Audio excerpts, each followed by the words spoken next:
welcome to our little festivities. Thursday night, Thursday night, 8 o'clock seems to be a good Ghazni time of the day. What do you think? I have I don't know, 8 p.m. Thursdays seem like a good day. If I can keep streaming, we'll talk a lot. Then I will, maybe this will be my stream day. I don't know, kind of stream day. I mean, you guys are here, right? So what can I say? I've got we got kind of an interesting show today. An interesting show. Let's just leave it at that. It's a unique show. Well, not really unique, but you guys like the law stuff. I know you're a bunch of law nerds. That's why you really follow Ghazni, is because you want to hear Ghazni law stuff. And there's been some interesting stuff going on. This train wreck of a trial that's going on in Atlanta or Fulton County, right? The Young Thug murder trial.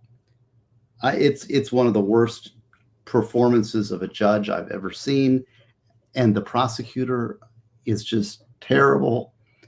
And maybe this is one of the reasons I need to get into prosecution side and start helping out, because they need lots of help. Now, I'm not going to it Fulton County, that's for sure. And I think that the rot comes from the top. I mean, it's obviously endorsed. I think this kind of unethical, crazy behavior is coming from the top. And, if you work for an office, you need the top to be supportive of proper ethical prosecution.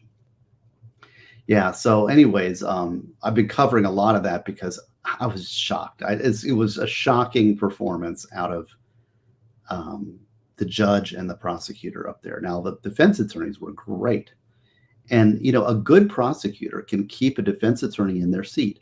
A good prosecutor does not allow this type of train wreck of a trial to go on. The design of the trial, which is trying to basically resolve all the world's problems in one fell swoop, it's overly complex, and it's going to result in, if you design a trial that's supposed to be a year long, there's a problem with the prosecution. You need to simplify, break it up into smaller component parts, and it's crazy. So I'm sure we'll be following that a little bit more. Now, I'll say I'm not really certain how much longer. I mean, I'm not certain if any of these Ghazni things will continue, and I'll show you why that is in just a second. All right, but before we do that, let's say hello to see who's here. So, of course, Bella the Bayou over on Rumble, rocking it as usual, holding down the fort in my Rumble land, and my heart goes out. Thank you. Good to see you, Bella, as always. I think you make a point. I like coming in.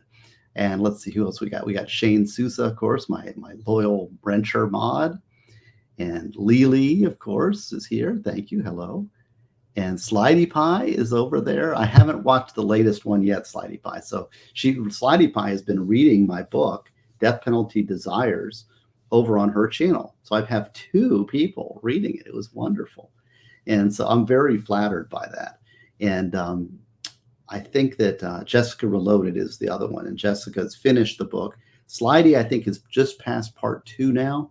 So she'll start getting into, if she wants to, gets into part 3. I think you're kind of committed at this point. What do you think? So it's kind of neat to see 2 different interpretations of the text. And I'm flattered that both of them have picked it up, and both are doing a great job on the read-throughs of Death Penalty Desires. So let's see, I've got Kevin Clark, hey, OFUX. I see what you did there. Good to see you. Sadie is here, and Brittany, and Arkansas Labs. I wonder if that means like Labrador Retrievers. I love Labrador Retrievers. They're the best dogs. Fan Lady, the Alien. That's kind of scary. Just Joy. And 1DH, I see you. And there's another one that likes to get me with their names. I see. You just want me to read it. Let's see. Sky is a Neighborhood. That's a new one. Evening. Good to see you. And yes, Just Joy. I love seeing you with Sean. Yeah, so I was over on Sean's channel. Who else is? I forget all the channels, but I've been just covering this Fulton County destruction of law. Philip Martin. I did not see the testimony. I've been working all day on packing and I've had to take a couch out and bring a couch back, and just all kinds of stuff. Is trying to get everything set for moving around. Barnabas Collins, definitely a lot of Rotten Fulton, yes. And let's see, Mike H, hey, been there, done that. Good to see you, son. And let's see here, Catherine K. Oh, so everybody's coming in. Good to see you all. Okay, so Slidey Pie says, all right, here we go. I'll move on. Let's finish. Let's go. Probably the crazy drinking. Well, and I'm down for some crazy drinking. And if you want to completely disrupt my stream, I'm game, because boy, I have had a hard day. And we will. I've got actually I have a little Let's Go Brandon list. If he wants to find out what's on the list, I have a game we can play. But we have real stuff. We have real hard law to talk about, and so if y'all want to disrupt it with stuff, I'm game for tonight, because I am so tired. Let's go. That's funny. So just make all the two prosecutors going, Sir Sidecar Steve. That's funny. I don't know if I know I told Mr. Let's Go Brandon this, but I will tell you this. I think I can share this. When we think about it, I got to think through the story. My mouth sometimes gets ahead of the brain. When I was interviewing for the prosecutor's job down in Miami, they were watching back on some of my streams, and they said, what's this guy that buys you drinks? Like, what is that about? And I'm like, oh, Let's Go Brandon. And then, of course, I forgot, like, oh, there's a double meaning there. So I'm like, oh, I hope it's not a bunch of Democrats, right? So, but I just, like, I told him, oh, yeah, I got this guy, Let's Go Brandon, that likes to buy me sidecars. So it was hilarious. So it was a moment of laughter and levity in my interview for my new job, Mr. Brandon. So they were watching back on the video and noticed that. They thought that was hilarious. They had no concept of, like, yep, that's what it is. And thank you, Sky. Well, thank you for unlurking, because maybe I should show you that. I'll show you what I'm filling out, the forms I'm filling out, and I haven't got approval to do anything going forward. And I'll show you the form, all right? Oh, yeah, Steve, I'm still talking Dictionary Diva into reading the book aloud. Well, thank you, Volstorm. That would be mighty kind. And Danielle is here. Danielle, how'd you like your poster? I sent her a new poster. Tell me when the next stream's up. I want to see it. So yes, and because Prepare is a book very close to my heart, and Danielle is also close to my heart. She is my mentoree, and I think she's graduated at this point. But who else better? See all this stuff in the boxes. Everything's taken down. Everything's boxed up. It's terrible. And Foot on Dash. Hey, Steve, Larry, and Linda in Oregon. Wow, good to see you. Okay, yes.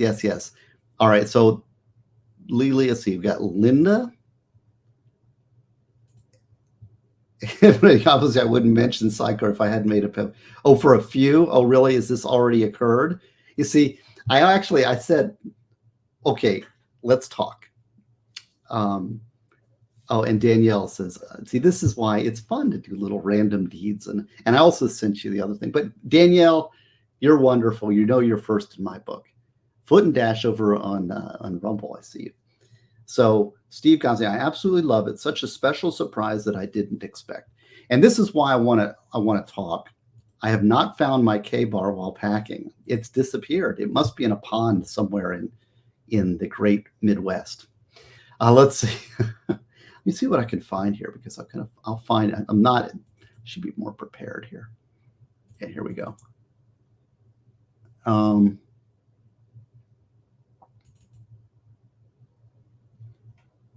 You see if there's anything revealed. I guess I could take this out. Okay, yeah. That's well, let me, that's not good. Let's see. I can't reveal private stuff here. This is I dox myself, right?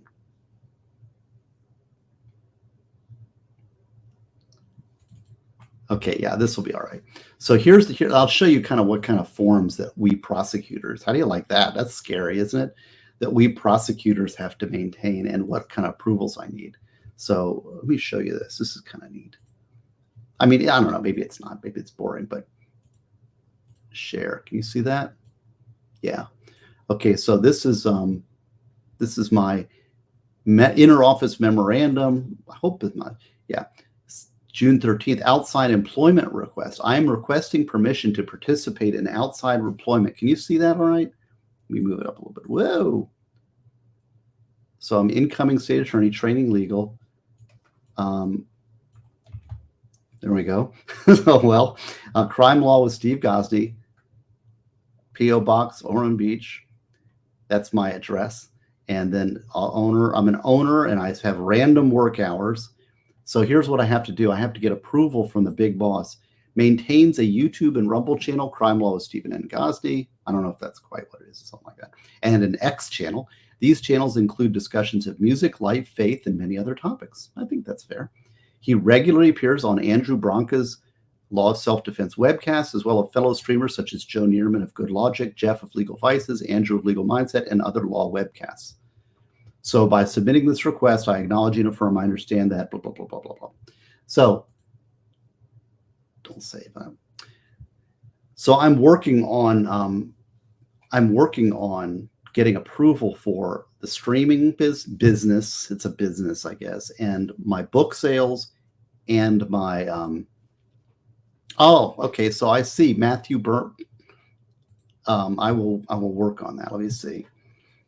Sorry. I'm terrible, man. I've lost it already. Okay, we're going to. So I need to request. That's the first thing. Oh, Fiery Red is here. Fiery Red is here. Good to see you. God bless you. Now, I'll show you another. Upon the Horizon, you're not late. You got here just in time. And just in time. Let me see if I can request. Let me see if I can get assistance with Sidecar. Hold on a second. Hey, wifey, can you get me a sidecar? A sidecar?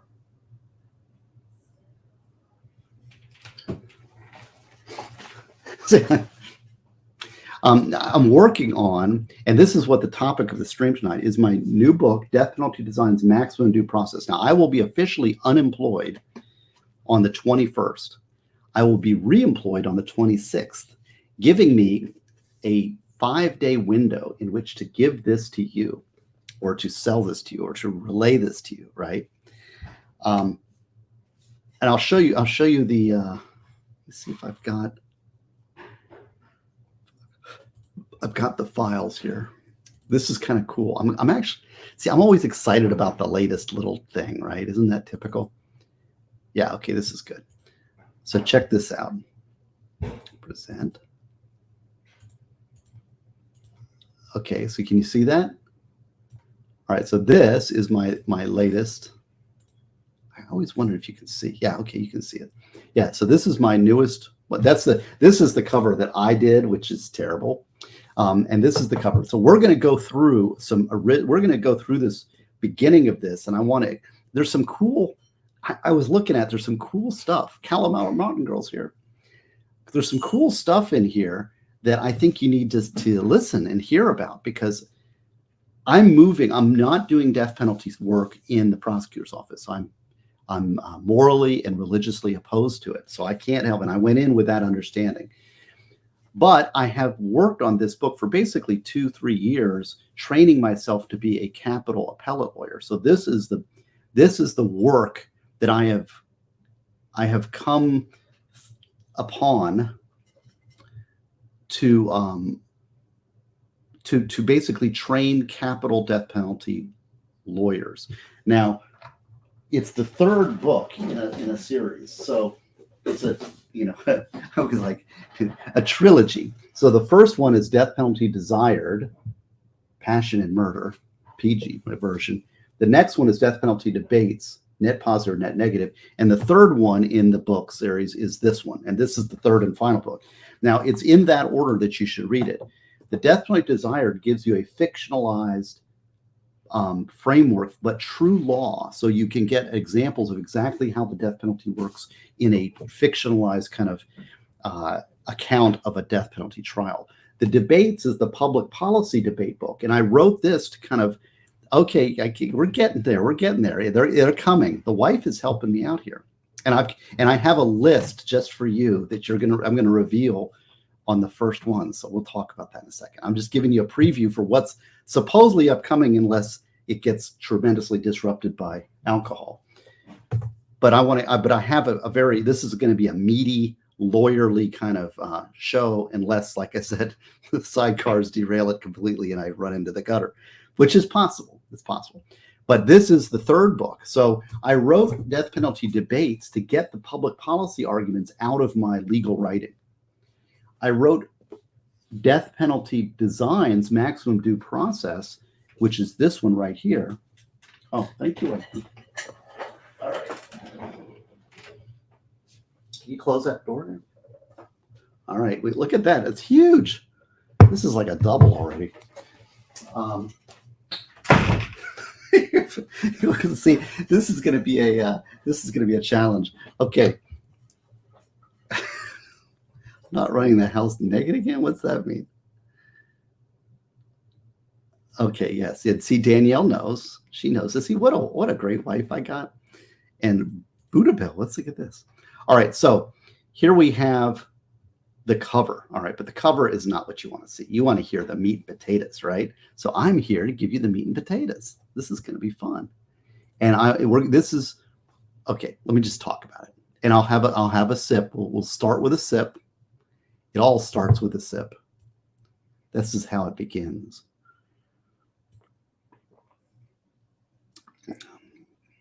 I'm also trying to get rid of all my alcohol. I'm trying to get rid of all my alcohol before I move because I don't want to move bottles of alcohol. So I'll restock once I get down to Miami.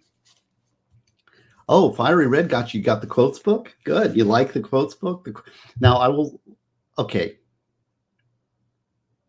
I hear you well, but it sounds different. Does my microphone sound differently? Maybe it's that first shot. So yes, sidecars are $100 or one purchase of Death Penalty, pre-order Death Penalty Designs, Maximum Due Process, which we're going to go over today. But I'm going to give you some real good groundwork that you will, original thinking on the death penalty you probably have never heard before. It's really cool, this first chapter on this book. Now, it's priced high because there's probably an audience of 10.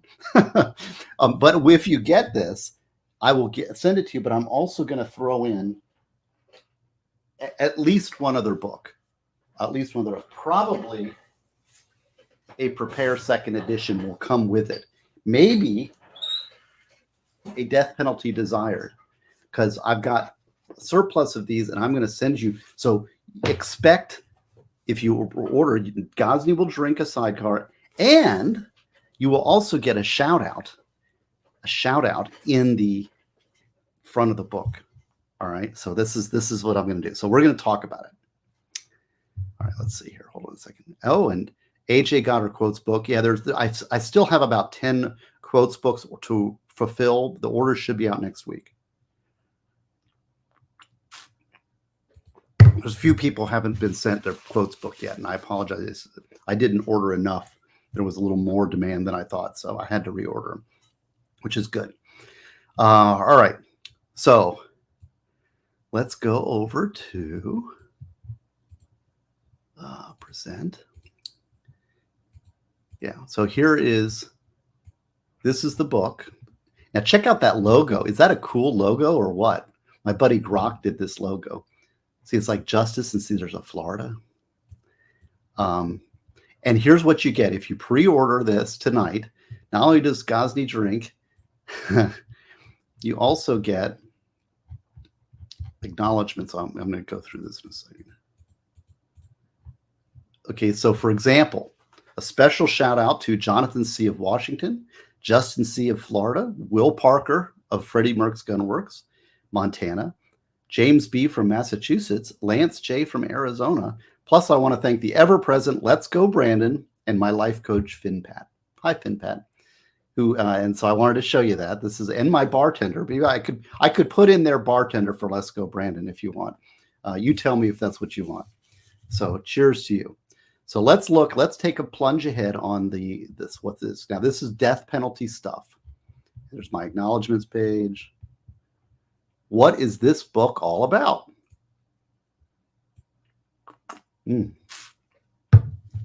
Oh, Chance, this is a good question. We'll get there. You're going to get all your questions answered. Well, not all of them. This doesn't confuse you. You'll be seeing. All right, let's see here. The genesis of this book sprung from Gomuva Capital Appeals. There's no formal training mechanism for incoming capital appellate lawyers. Instead, we trained ourselves from the ground up. This book was my attempt to partially remedy that deficiency. Since I'm moving forward in a new position in Miami, I'm unable to fully complete the project. So forgive any errors or incompleteness, and especially part 4, which part 4 is it's complicated, but there's no way I polished it, but I did not finish it. I decided I'd better put out what I had before my new life adventure. I wanted to document and share the state of my knowledge regarding Florida's death penalty statute, right? And it is quite scattershot, but I hope you get repetition and strange organization will help you. Now, this is the thing. Capital appeals are the most complex, capital trials are the most complex things that you will see in criminal law. I forgot the question mark. Where was that? See, people are already criticizing my. It's actually, if you tell me, if you give me some edits, I can make the edits. It hasn't yet been published. So, and what is this? No Kursan. Is there truth in the 3 attempts at execution, 1 attempt, and you are set free? No, there's no truth in that. Yes, and this is right. It's a milestone in my professional career. It's a summary of everything that I've learned. Now, these 3 books really are, but this one is not for the faint of heart, and it's an expensive book because the content is so advanced. It's a textbook type thing. It's more in line with ideas and answers in law than anything else. But it is readable up to a point. It's readable for the non-lawyer. It's organized to train up an attorney into understanding how the death penalty works in the United States and what its limitations are. It's a very high-level bit of legal work, I will say, and it's not perfect by any means, but it's a training document so that you can understand it. Because when I talk to other lawyers, even they don't have any clue. They do not understand the death penalty, and even criminal lawyers, criminal defense lawyers, or criminal prosecutors do not understand the death penalty. There's a lot of complexity in the foundations of the death penalty system that you need to understand before you can tackle it. So now this is really cool. Okay, hold on. My heart is beating fast. Even one. I actually, Brandon got me 2 sidecars. So we're 2 sidecars in. Oh, and I also owe Brandon my little cheat sheet. And thank you for showing up, because I did this. I prepared for you. I challenged him to a duel. So let's go, Brandon. Arguments. All right. My first argument is, number 1, sidecars loosen Gosney's tongue in all key stream topics. Number 2 is, let's go, Brandon is the bartender in my book. How many times do you get that? All right. So let's see.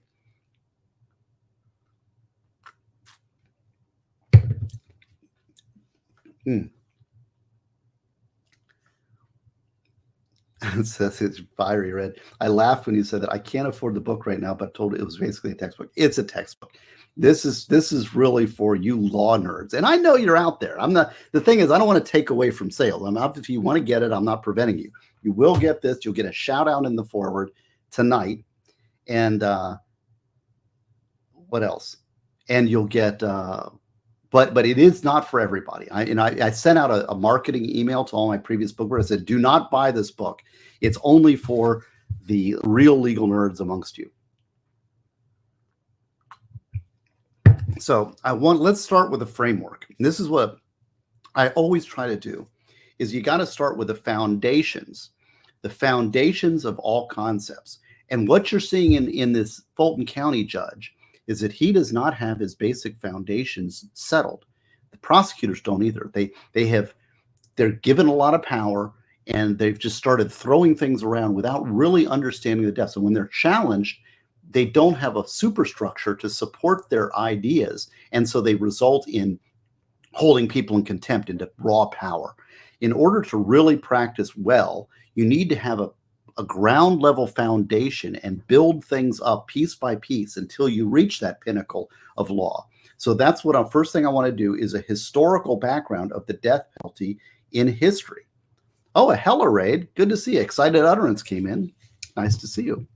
Join us. We're just starting the meat and potatoes.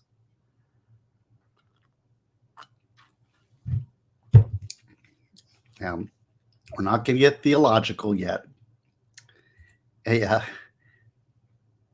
Chiglio Beach Conference, right. Hella raid. And its original sin. Hey, Steph, the altar nerd. Man, Steph, I've been trying to get Steph. And if I can't stream anymore, I gotta have one more stream with Steph and Excited Utterance. Yeah, and if you don't know who Steph, you guys are chatting. If you don't know who Steph the altar nerd is, if you like royal family intrigue, if you like anything to do with the British royal family, man, Steph the altar nerd, she is hilarious. I love Steph, and she was a big supporter of my books, and always fun. I just love having her on every time she can come on. So we got to do one more fun stream. And I am drinking tonight. Maybe if you're hanging out, maybe we'll get you over here. But I wanted to give people a feel for the death penalty book that I'm shucking tonight.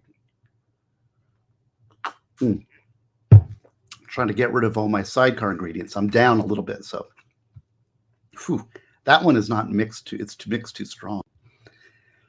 Okay, so let's start going. Oh yeah, see, Steph's up. We need to do it, man. Maybe on your channel. I don't know. We got to do something. You're always a blast. Okay, so the death penalty has traditionally been imposed against individuals by governments for most of recorded history. Now, one thing about this book is that every sentence is, I hear you, Steph. We'll do it. We'll be in contact. Every sentence it has meaning. So when you read this type of thing, every sentence has backing for what it's saying and is important. So there's different ways to read. Let's talk about this for a second. There's different ways to read. You can read for speed and you can read for precision. So for example, if you read mathematics, you might have to read very precisely and carefully. All right. You might get through 1 or 2 pages in a night. If you read for fun, you might flip through 300 pages in a day. Okay, because it's just fun. You don't have to care the details. So the speed of your reading is relative to the complexity and depth of the subject matter that you're reading. It's a little tip for you. So when you start reading something, understand the purpose of the read and what the subject is and what the substance is of what you're reading. Like when I pleasure read, I just blast through and I don't pay attention to details. It's just fun. It's been fun, right? Yeah, like this here, 14-book fantasy series in a month. Exactly. Could definitely be viewed as a judgment losers. Well, it should not, but it sometimes is the answer to that. Yeah, Steph, and we are good. Steph makes me laugh. I love Steph, your accent. No, not a Bob Marley joint, but if we get to the special Brandon level, we do have Gurkhas. Just saying, Gurkhas.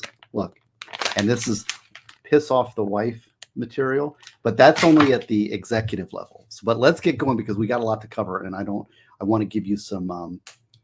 Yeah, it's far more esoteric. This is for law nerds, criminal defense lawyers who really want to see. There's a lot of purposes for this, but it's to share knowledge that isn't really out there. But like I said, I start with the basic building blocks.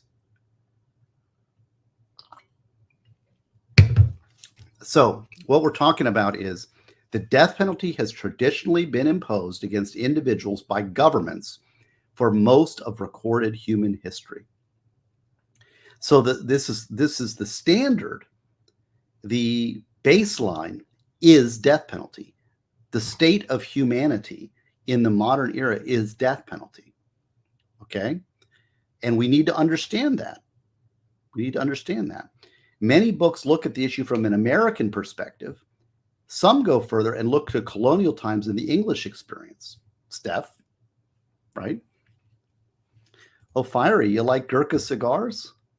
Rocky Patels. Okay. Well, we got some Gurkhas here on deck. But remember that, that's the Gurkha level. See there? What is this? Think of it as a champagne room. What does that mean? I don't get what you're saying. And sausage fingers. I was trying to smoke as I kept. All right. So, oops. Wait a second. I'm clicking too much. Sorry. Back to what do we got? So this is important to see. So most books look at it, and most Americans tend to think that the world is America, and some might look to England. And I'm sorry for you people who are watching from outside America. Americans are very, bilingual. We're unilingual. We just look to ourselves. We're very navel gazing. We don't think the world counts. It's only America. And that's a problem. And so when books are written on the death penalty, they're usually attacking the American death penalty, right? And they might go back to the English experience. But few expand the question beyond that, right? However, an overview of the swath of human history and human governance should be to better place the death penalty in context. Okay, you understand what I'm saying here? To really it's not fair. It's not fair to single out the United States. A lot of people just hate the United States, and they want to bring us down, and they see the death penalty as a weapon that they can say we are out of sync with most of the civilized world on the death penalty. And so they like to look at us and say, we're going to beat you about the head.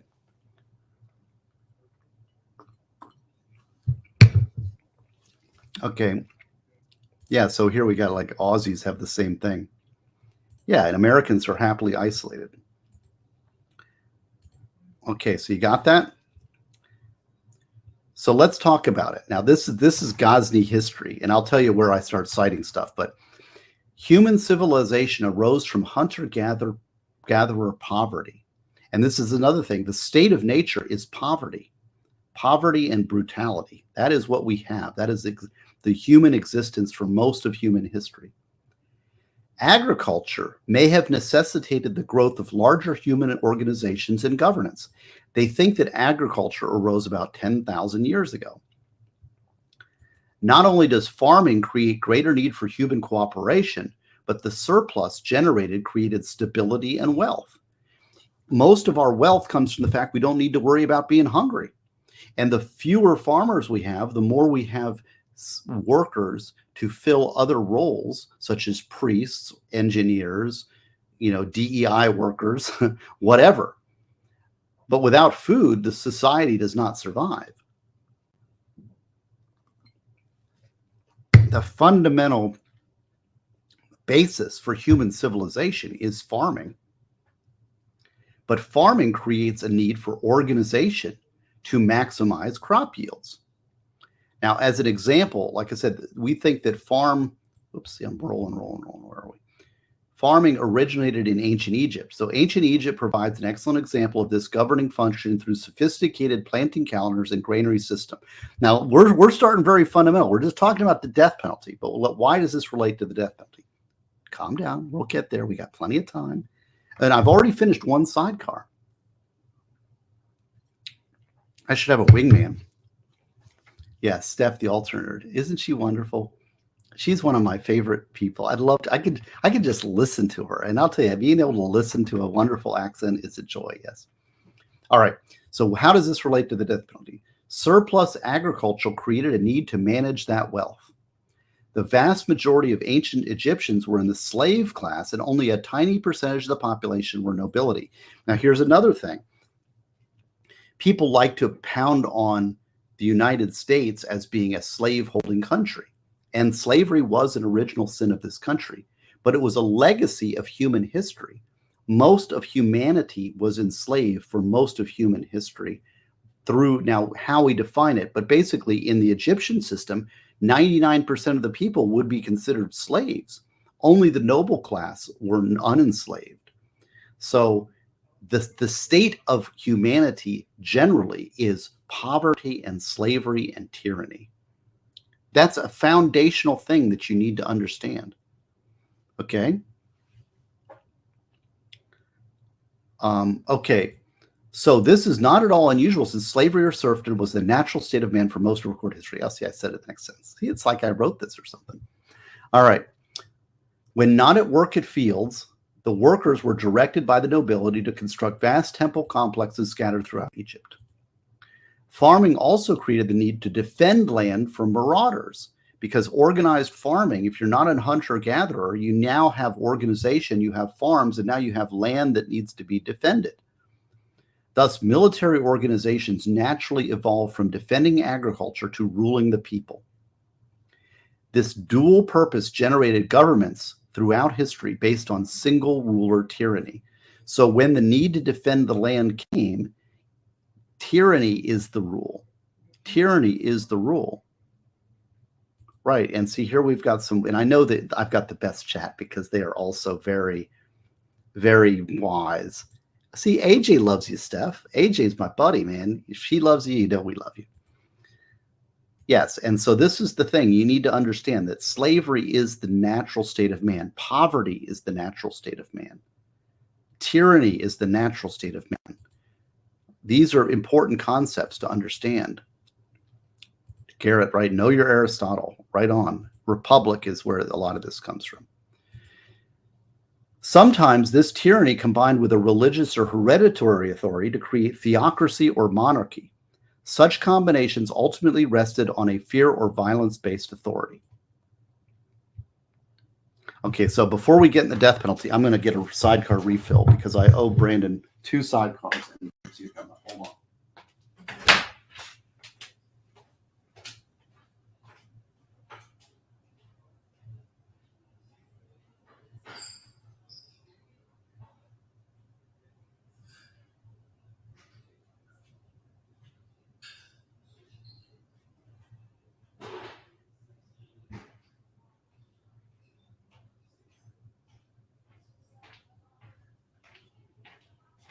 All righty.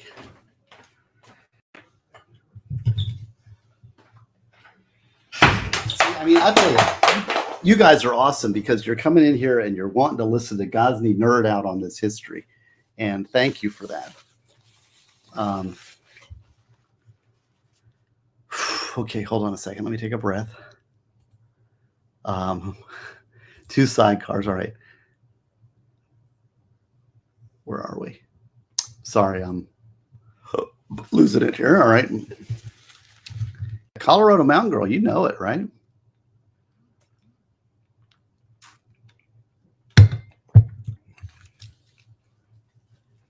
Yeah, so this is good. All right. So we've got that. Let's keep moving. Now let's roll into the death penalty.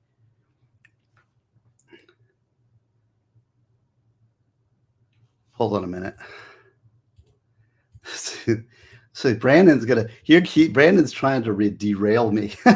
And it's a welcome derailment, I will say. I'm very happy to, because I have a special gift for him. Hold on a second. No, don't. Okay. So Brandon has accepted my challenge for the night. So you guys are in for an entertaining stream. He has accepted my challenge, and I owe him a lot. So he's going to push my limits tonight. Hey, MLS Got a Law is here. No, it came through. Okay. So Brandon is going to test. So let's see how much academic law stuff we could do, and let's see how that combines with Ghazni's streaming and drinking. This is the challenge. So this is what you are here for. This is now this is entertainment, folks. Okay. Right. Okay. So you're going to see entertainment now. Now we're going to try to see how Ghazni can maintain his academic legal environment in the presence of ridiculous amounts of alcohol. I can do it. It's a test. All right, hold on a second. but I do have to pace myself, and I'm tired, so this adds to it. All right, so ready? Let's get back to the goof. All right, let's see here. So we have tyranny, slavery, and poverty, right? Tyranny, praising, sorry. And don't worry, and that is not, that Brandon did not do that to Nick. Absolutely not. I deny and reject that. Yes, God of Law is here. So just as slavery, hold on a second. Just as slavery was the norm throughout human history, the death penalty also found a place in all of these early societies. So, and this is why I wanted to set you up with the farming and the tyranny and the poverty and all of that. Because just as tyranny, slavery, and poverty are a state of man, the death penalty is also a part of humankind throughout history. It has to be acknowledged historically, the death penalty is a part of human history and is the norm. So these extra torturous killings made an excellent fear-based incentive system for the people to obey the central authority. Okay, got that? Often executions would take place publicly for maximum prurient impact. What is prurient? That means dramatic effect. Got it? So the state, the tyrant, would use executions and brutality in executions and torture in a public way to create fear in the populace, to exert control. And that is the state of man. That is a natural, easy shortcut for the powerful to influence the populace. And in England, if Steph's still here, she can speak for our English brethren. English capital punishment became part of colonial America, with the first recorded execution being Captain George Kendall in 1608 Jamestown. Now, here's where I'm going to start getting into. So that what you've got up to this point is a little bit of Ghazni philosophy, right? This stuff is from the excellent book from Robert Bem, Death Quest, An Introduction to the Theory and Practice of Capital Punishment in the United States, 5th edition. That is a master class on the death penalty in the United States by a University of Central Florida professor. I happen to be a UCF master's degree grad, and Bem was in the criminal justice department. So his book is really good. It's also very textbooky. But so that's what we have. So so a lot of these statistics I'm citing to this, right? This is a Ghazni citation. This is what we always do in appeals. We got to cite what we're saying. So the first execution is in 1608 Jamestown. Now, in 1608, the United States was not a independent country. It was part of England. It was an English colony.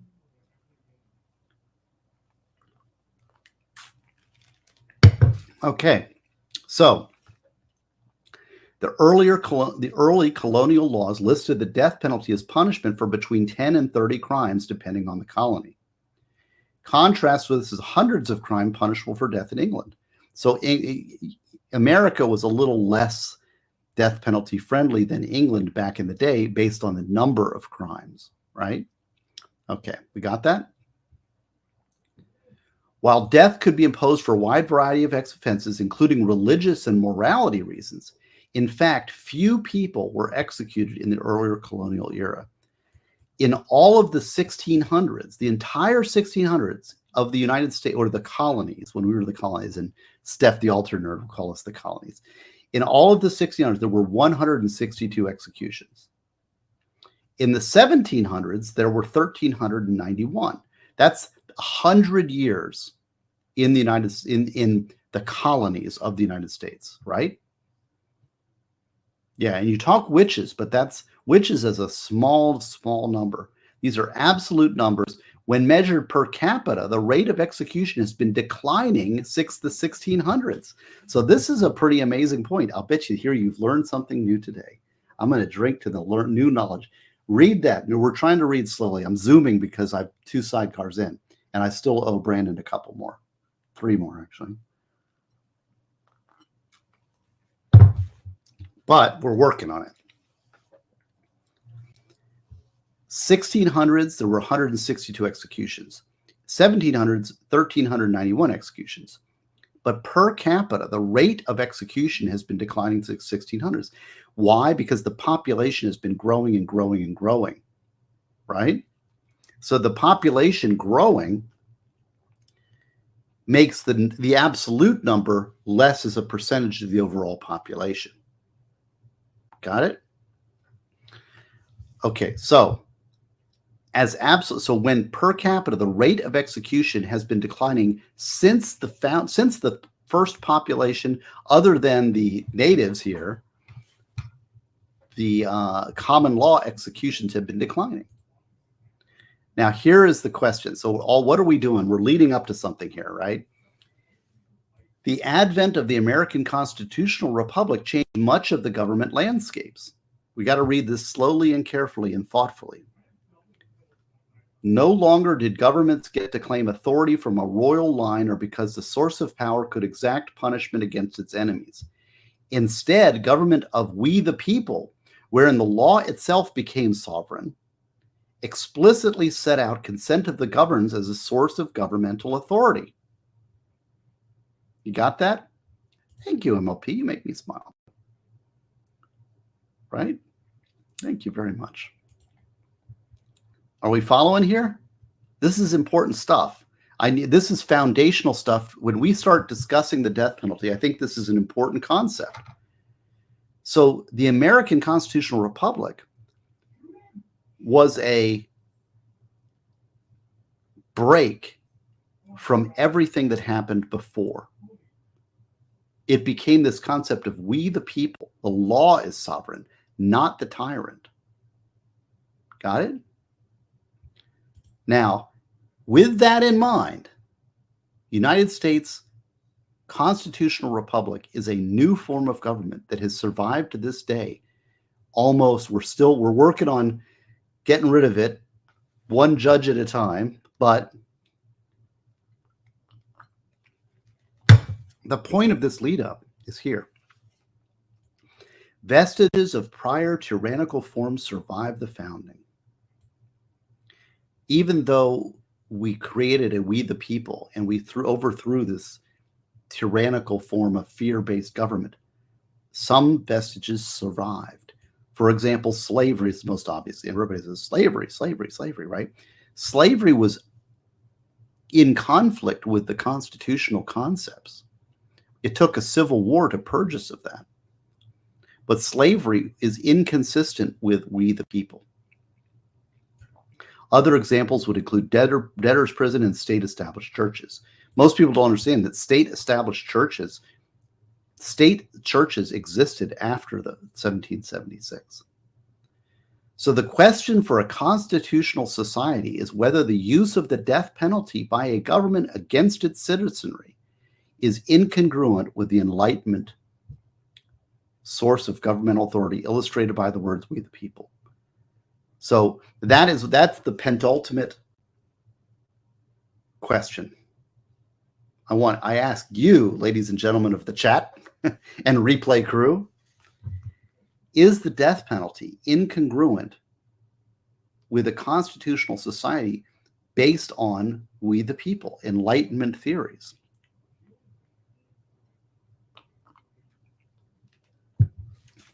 Most civilized constitutional governments have answered the question in the negative. The United States is one of the few that retain and regularly inflict capital punishment on its citizenry. Out of the 50 states making up the United States, Florida distinguished itself even further by aggressively pushing for its increased use while simultaneously reducing protections for those accused. Wow, how about that statement? And this book is directed at Florida's death penalty statute specifically. Now, it may be applicable to other capital statutes, but since we are the most aggressive, we have the most problems. And again, this is legal problems. Ideas and answers, or I'm sorry, death penalty debates is the public policy question. The public policy question. The legal question, the constitutional question, is what's addressed by this book, Death Penalty Designs Maximum Due Process. So I owe Brandon yet another sidecar. So 1 second. Let me go get another one, because we're going to see how far we can go in the book before he knocks me out with alcohol. So this is so you are watching a tightrope act of high-minded lawyering and legal mindedness and alcoholism. All right, 1 moment. I'll be right back and we'll continue.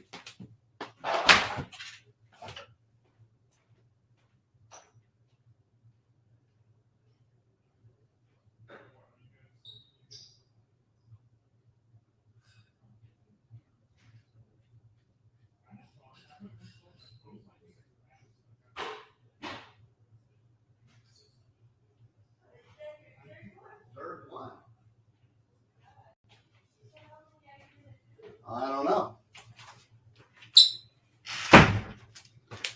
Here's number 3, and the wife's yelling at me already. All right.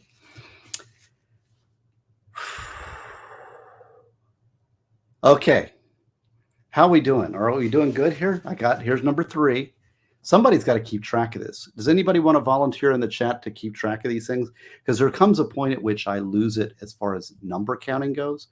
But we're on number 3 now. And I'm completely, well, not completely, but I'm relatively sober. Hold on a minute.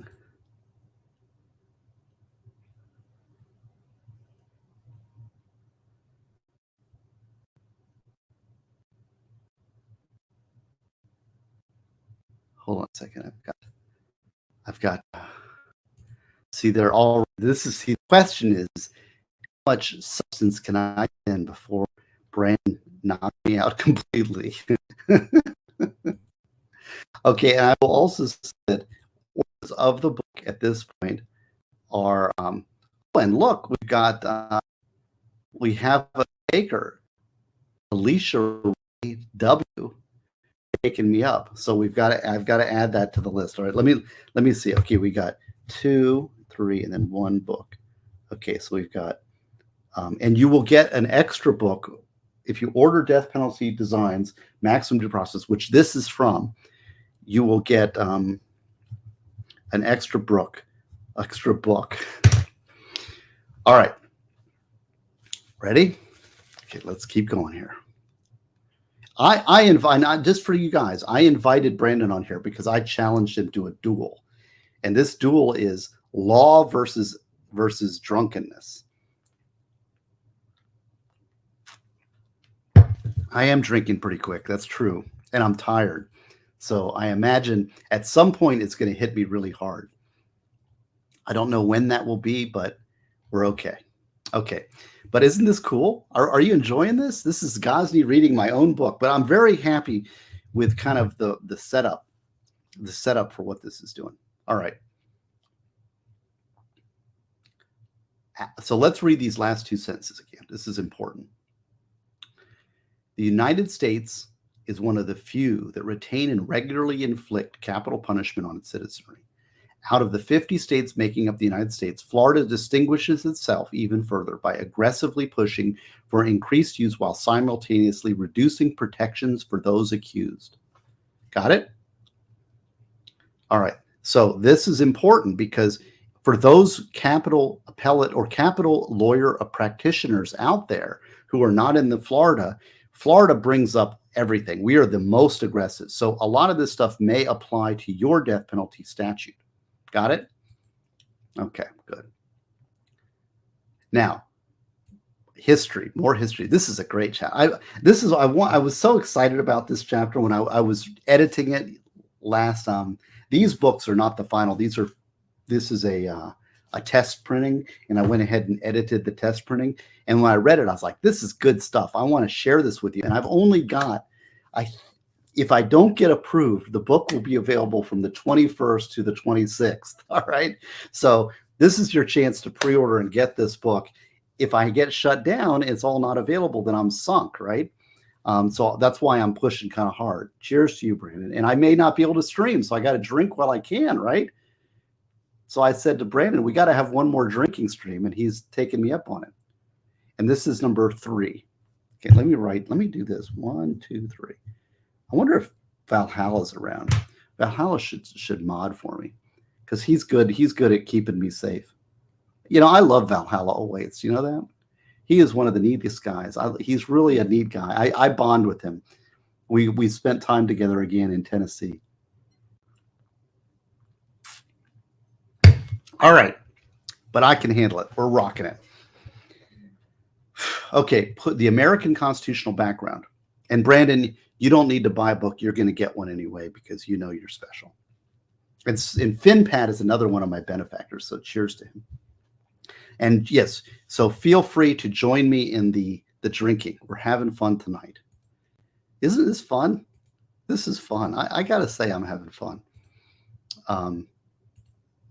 Thank you. Thank you for the drinks. All right. What are we talking about?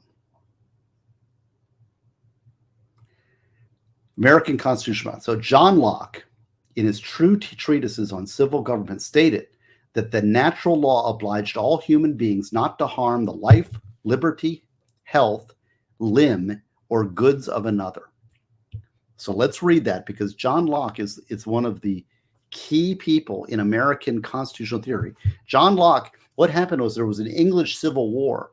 If Steph's still here, she'll know about this, I think. The English Civil War, where they beheaded the king, they said, we need to do away with the monarchy. We had a parliament, and the parliament won.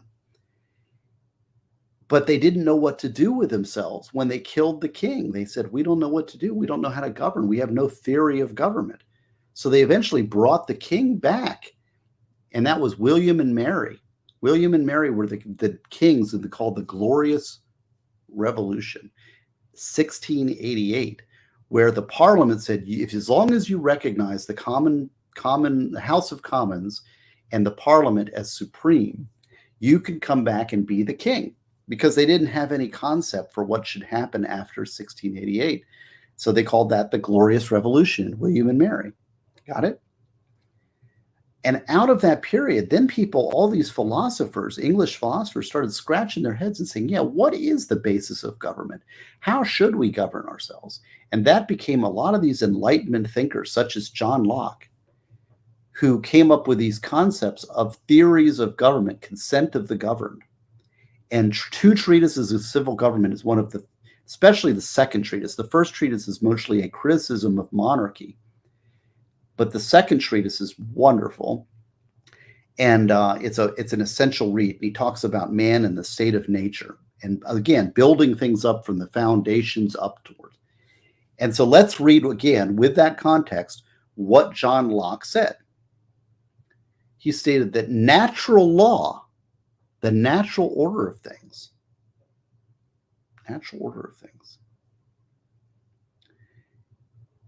obliged all human beings not to harm the life, the liberty, health, and limb or goods of another. You hear me? Natural law, but all human beings not to harm each other. And so often that's shortened to life, liberty, and property. And most people think life, and that's Jefferson's flourish. The lover of Jefferson says, in the Declaration of Independence, Thomas Jefferson says, life, liberty, and pursuit of happiness. Because this whole property word to those liberals, man, they don't like property, right? They don't like property, but property is essential to human freedom. Life, liberty, and property, that was John Locke. Jefferson is life, liberty, and pursuit of happiness. Got it? Oh, and Teresa was asking which book. It will be if you have a specific book, email me in my contact page and I'll make sure specific books, but it will either be second edition prepare, or old cover death penalty desired. Maybe both. I don't know. I haven't decided yet. Depends how many people do. If you want to buy Death Penalty Design's Maximum Due Process, which we're reading from the first chapter right now, I will include an extra 1, maybe 2 books. Exactly. Chaucer Fraud. You cannot be free if you can't own your own land and objects. Right. Property is essential to freedom. And a lot of people that diss property don't recognize that freedom is valued and based on property. Property is essential to human freedom. Got it? Is Upon the Horizon here? What number sidecar is this? I think it's 3. Okay. So mainly the thing is I'm blowing these things, but the book is expensive. I get it, but I'm going to give you a bonus book and a bonus drink. Maybe more. Oh, and I owe Brandon another explanation. Where did it go? Darn it. Oh, here it is. All right. So the first one was loosen tongue on key stream topics. 2 was my bartender in my book. Let's go, Brandon. And let me see. I'm going to renumber this. I'm going to put this as. Yeah, number 3 is going to be get rid of the alcohol the old-fashioned way. So that's my number 3, Brandon. Get rid of the alcohol, because I don't want to carry alcohol down to Miami with me. I'll buy it when I get there. I don't want to have to carry bottles. So I'm getting rid of it the old-fashioned way. So you're helping me with a move. All right, let's continue on. Notably, both provisions contain the first right and that of life. Now, again, we're talking about a death penalty, right? Death penalty. And so we have John Locke here saying life, liberty, and property. First one, life. Thomas Jefferson echoing, first one, life. So the first right to humanity and to human freedom is what? Life. Given that the protection of life is foundational to the American theory of government, what does the Constitution have to say about capital punishment? Good question. Okay. Are we following? Are you guys following? We're battling whether or not coherence and law and death penalty law and history and alcoholism on the other side, and hard alcohol on the second time. You got it? So I think right now, law is winning, Mr. Brandon. I will just tell you, even though I owe you 2 more, at this point, I think law is ahead. So we're going to plunge ahead. Life is number 1. MLS common law. I see you now. You're right. Life is 1. But so far, law is winning. So what does the Constitution say about capital punishment? Right? You're witnessing a battle between law and Brandon's sidecar purchases. So far, law is winning. All right. The 5th Amendment to the United States Constitution requires, rather non-controversially, the state to utilize the instrument of grand jury indictment whenever you seek the death penalty. So 5th Amendment, whenever you seek the death penalty, must be by grand jury indictment. Now, this is a pretty meaningless thing, but thus, in all cases, a death penalty case must be used charging a grand jury indictment rather than an information. Simple enough, okay? Criminal charge not founded on a grand jury indictment cannot result in a death sentence. That's easy.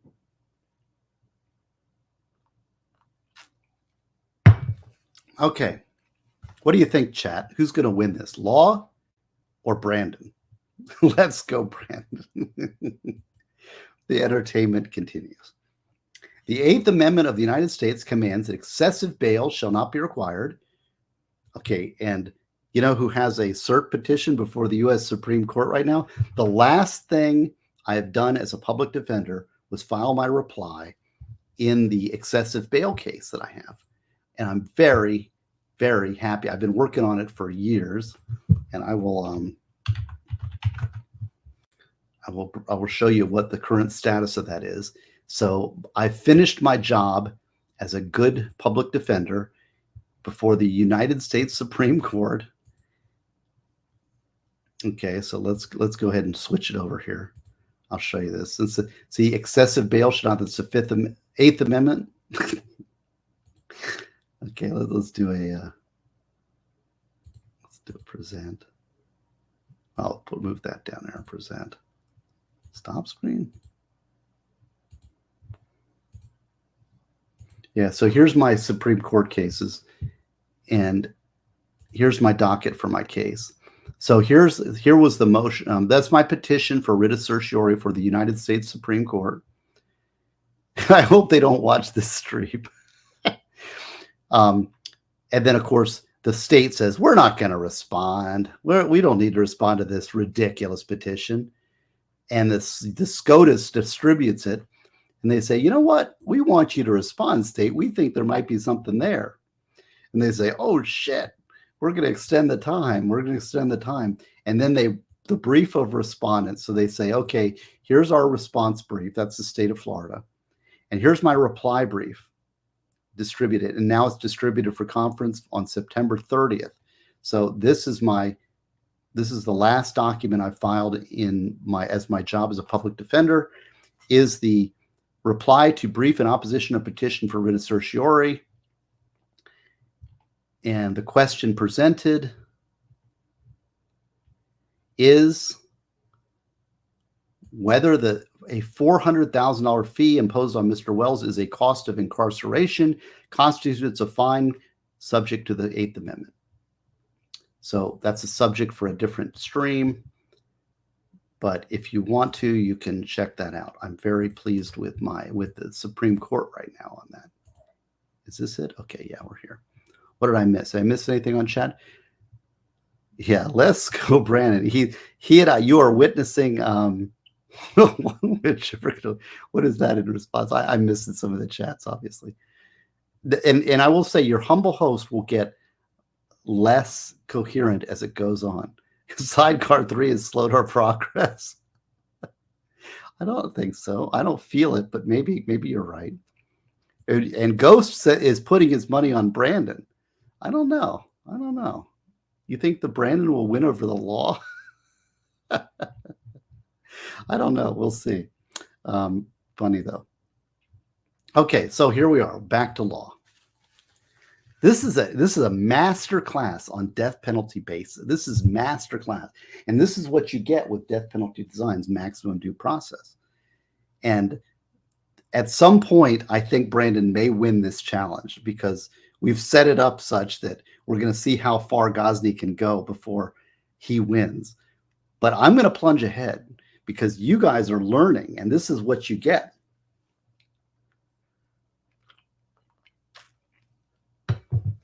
All right. Let me unbutton here. I'm starting to feel a little bit of effect.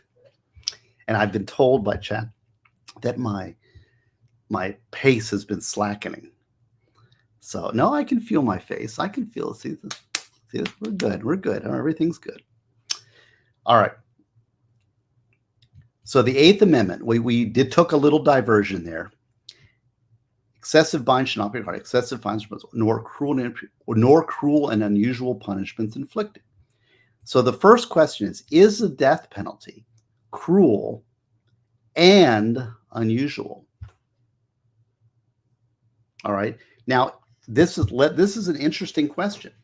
So I will answer honestly, since I'm now unemployed, basically. The death penalty is not unusual in a historical context, as we've just reviewed. Historically, this is the first. You see, Brandon already got number one, which is loosen tongue of a key stream topic, and this is your first reward, because the death penalty is not unusual in the context of history, but it is unusual in the context of civilized constitutional societies based on consent of the governed. Now, that's an interesting conflict, right? Wouldn't you say that? Unusual. It is not unusual historically. It is unusual in the present state of constitutional republics. So, and this is typical of law, you have two options there. Which one side do you come on down on? Now, is it cruel? That's a whole separate subject. Is the death penalty cruel? Well, a lot of things have been done to make it less cruel, such as lethal injection. Is lethal injection not as cruel as, say, the rack or death by hanging or poison gas or what? How can you inflict death and not be cruel? So this is an open question. I will tell you that as a matter of progressive versus conservative, the progressives generally think that the death penalty is cruel and unusual. Conservatives generally look to historical tradition and say it is not cruel or unusual. Right, molten salt, you're right on the money. See there, you're following, you're catching up. So law is still winning after 3 sidecars. Okay, and this question divides. Constitutional originalists see the existence of the death penalty in the early history of the country as decisive. Liberals take a more expansive view of the Constitution. They would expand the 8th Amendment to bar the death penalty in its entirety.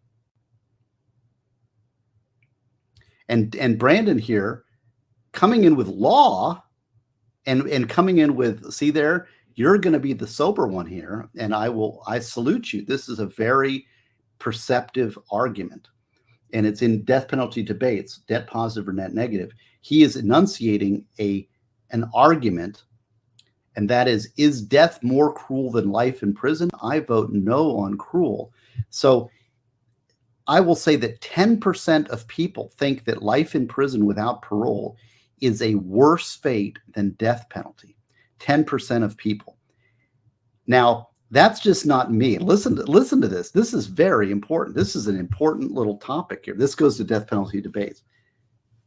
Is death more cruel than life in prison? 10% of people uniformly say that life in prison without parole is more cruel than death. They would rather have death than life in prison without parole.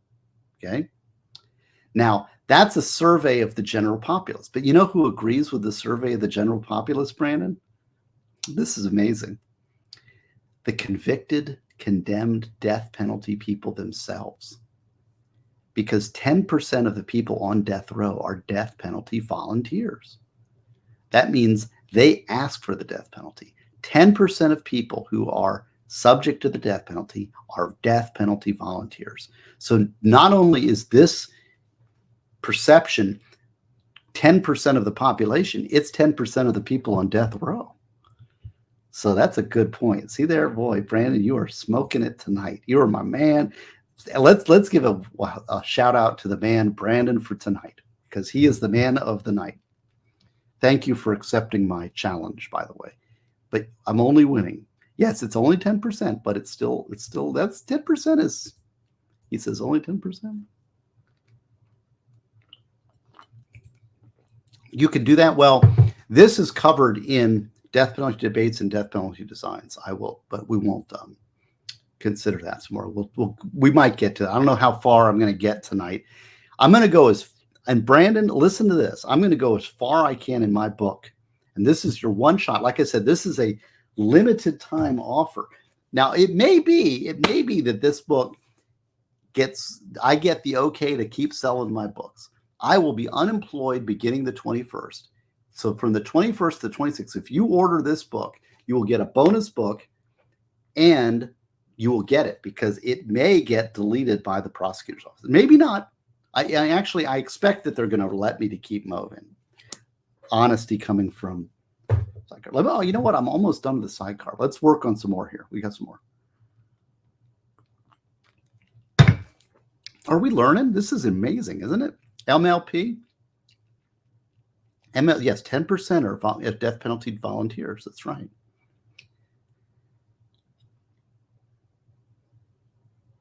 Okay. Much of the modern jurisprudence is grounded on the more expansive view of the Constitution. Conservatives would retort that this is wish fulfillment being projected onto the document. Okay, so what the liberals are saying is the Eighth Amendment, the death penalty is cruel and unusual, and therefore the Eighth Amendment bars the death penalty. That's the liberal argument.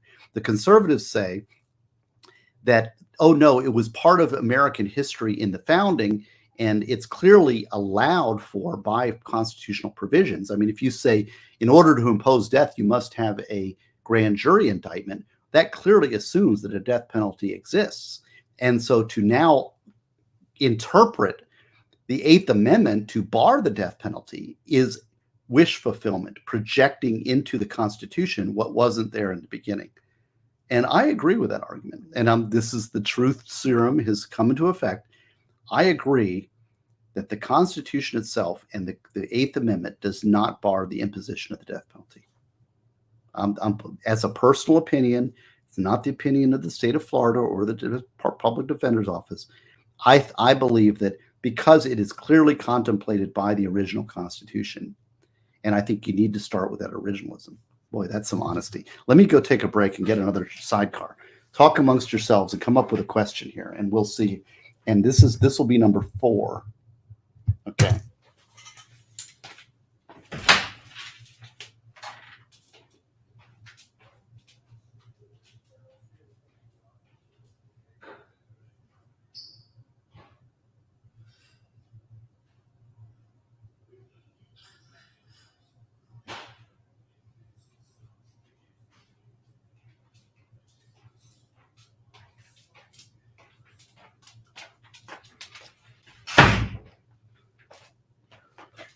And I'm telling you, this is a death penalty masterclass. What you're getting here, this is just the first chapter. We're going to see how far we can get. And I'm going to give you as much as I possibly can, given the fact that you have a disruptor in your midst. But Zach is coming in hard with his own super chats. Brandon's got his side grift going on, but Zach is super chatting. Death Penalty Debates is the best book I've read this year. Well, wow. But to be fair, it's only book. Darn. Should have left that last part out. I would have been happier. Thank you, Zach. Good to see you. Okay. Yeah, Danielle knows sidecars are delicious, aren't they? And here's the recipe. And I will say, if you read Death Penalty Desires, Let's Go Brandon is my bartender in one of the chapters.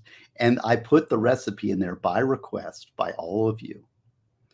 So it's very good. So God bless you. All right. So where are we? Conservatives or toward wish fulfillment be projected. Whether the death penalty is cruel and unusual punishment is better elaborated outside this tome. But be aware this issue is by no means settled. All right, so what I'm saying here is this is basically a training document for capital appellate attorneys. There is a conservative Florida Supreme Court and a conservative majority U.S. Supreme Court, right?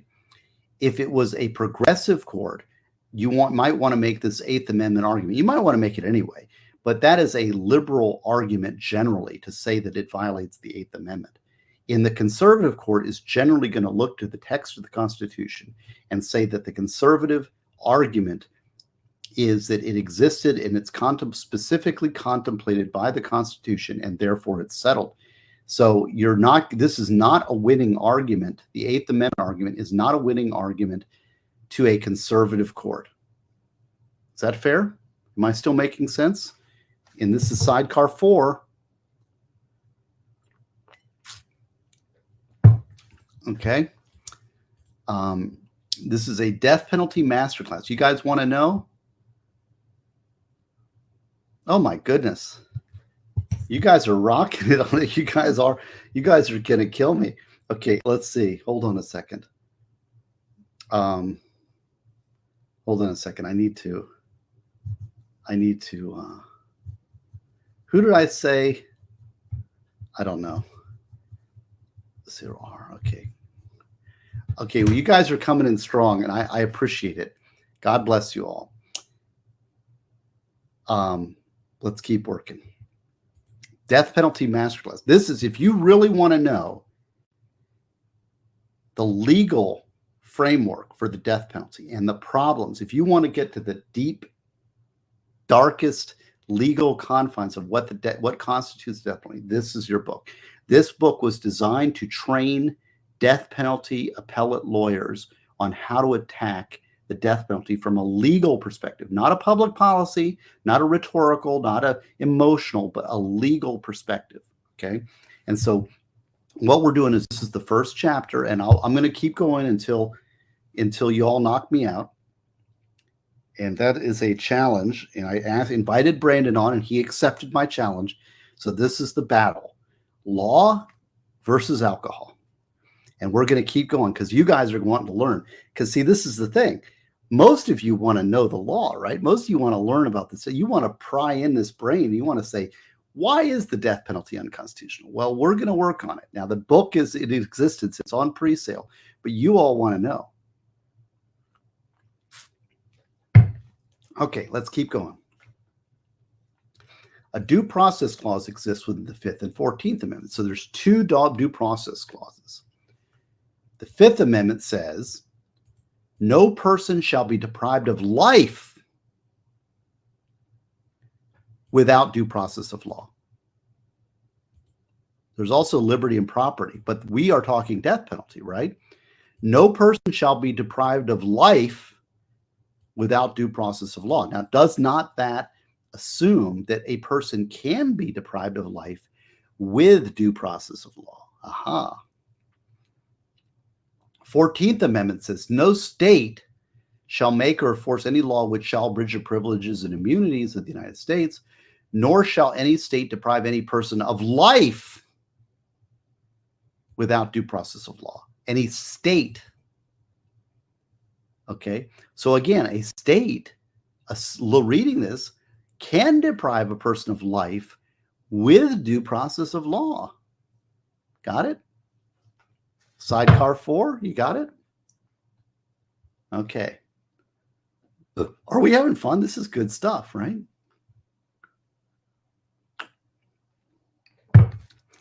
By the way, Brandon, I choose to continue with this stream, but I can tap out any time. This is in my hands. And so far, I think this is the final. I don't know. Who's keeping track? I think we're paid up on this one, but I'm not sure. I think so. Okay. So under due process, a citizen may not be deprived of life without due process of law. This implies that given sufficient process, the state can deprive a citizen of life, which is what I just said. Is this great or what? You got to admit, come on, this is good stuff. This is my masterclass. This is the high level stuff. I mean, this book, I will say it's sloppy and incomplete and scattered, but boy, this is important. If you are really wanting to know death penalty stuff, this is it right here. I mean, this is the masterclass on law. Right? Molten Salt, man, you're fanboying out in Rumble. I see it. I got you. Thank you for that. I appreciate it. And I do keep interrupting myself, but this is because the book exists. Nothing that happens on this stream will alter the fact that this book will be available from the 21st to the 26th. Nothing will interrupt. And I am interrupting myself because this stream is a battle between the law and alcohol. Okay. Cheers to you. The federal government is codified in relation to treason, for example. Article 3, Section 3, treason is specifically limited to levying war against the U.S. Under U.S. Code Title 18, the penalty includes death.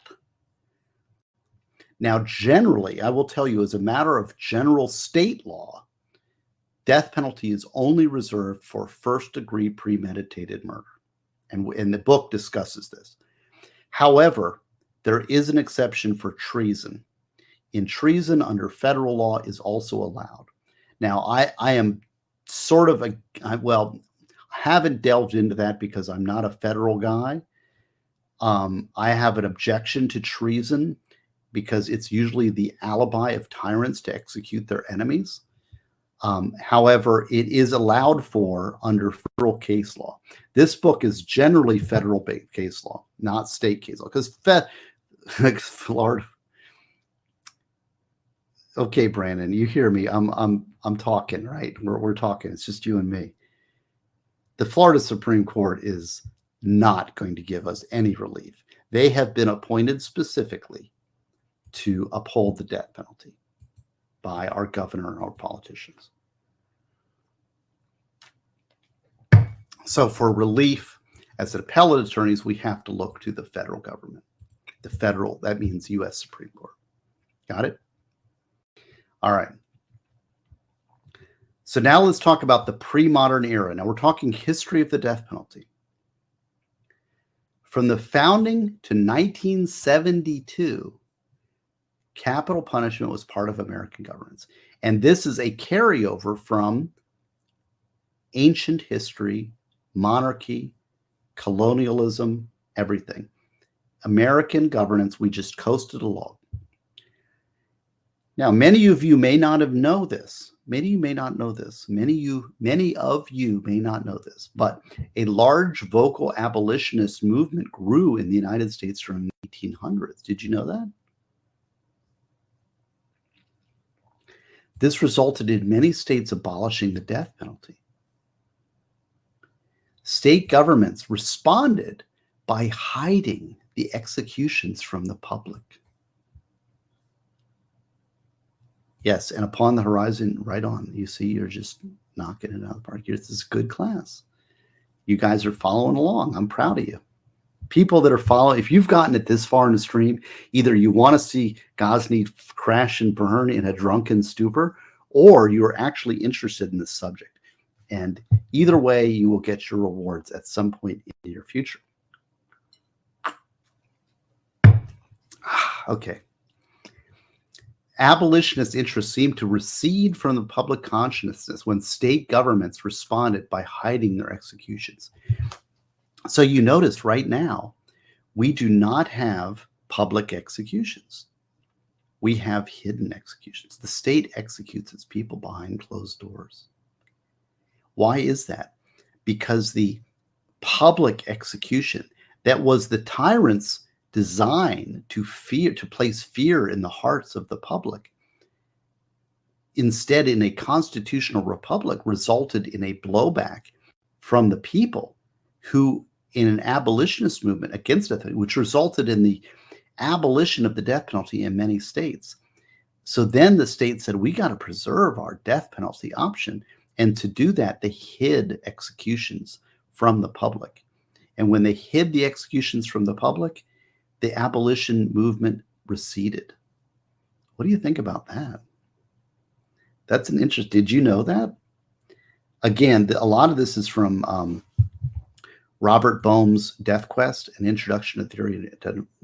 This history is from that. But it's an interesting thing. So the state wants that power. The state wants to be able to kill its citizens. And when they found that the public executions weren't playing out like they thought, they hid them.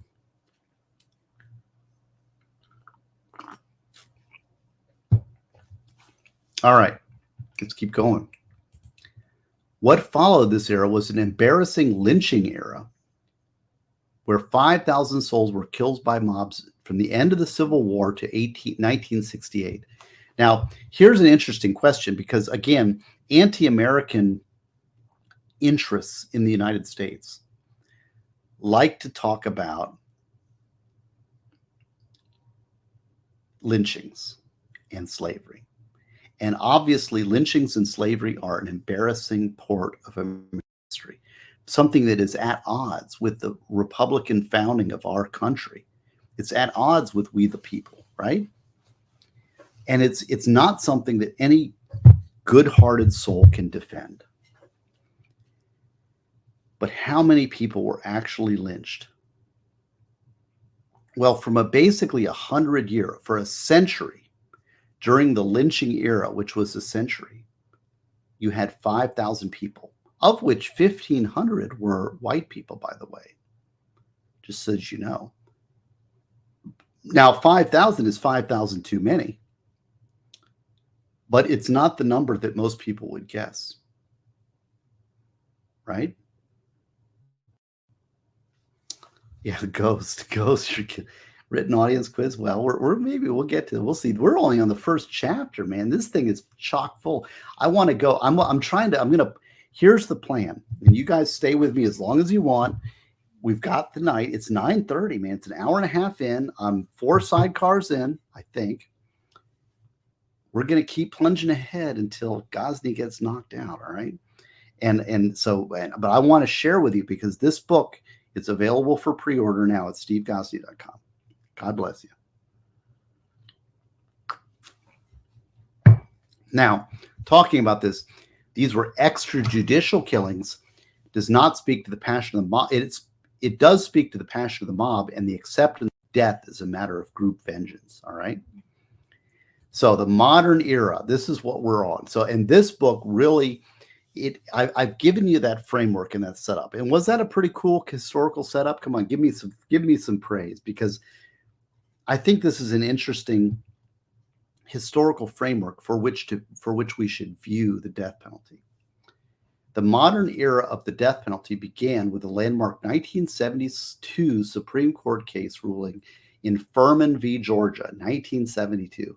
The court held the death penalty was then, as it was then administered, was unconstitutionally arbitrary and capricious.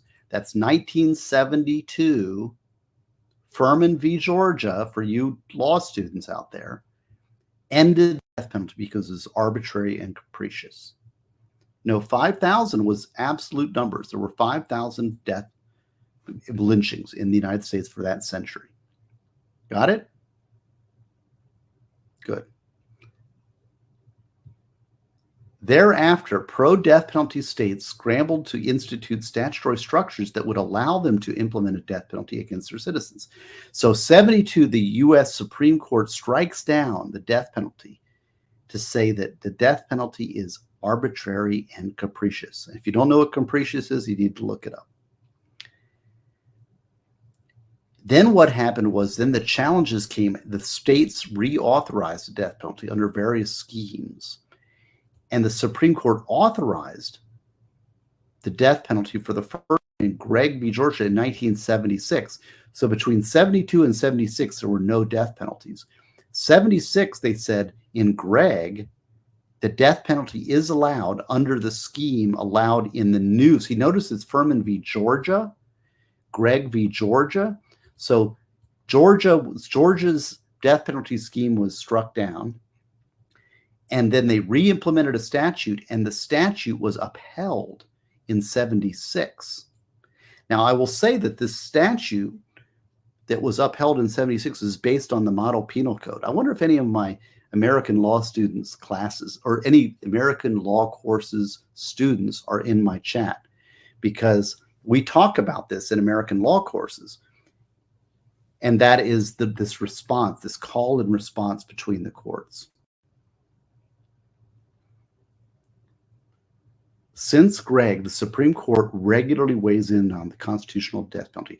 Okay, so I owe Brandon one more sidecar, so let me hold on a second. You just hold right there, and I'll be right back, okay?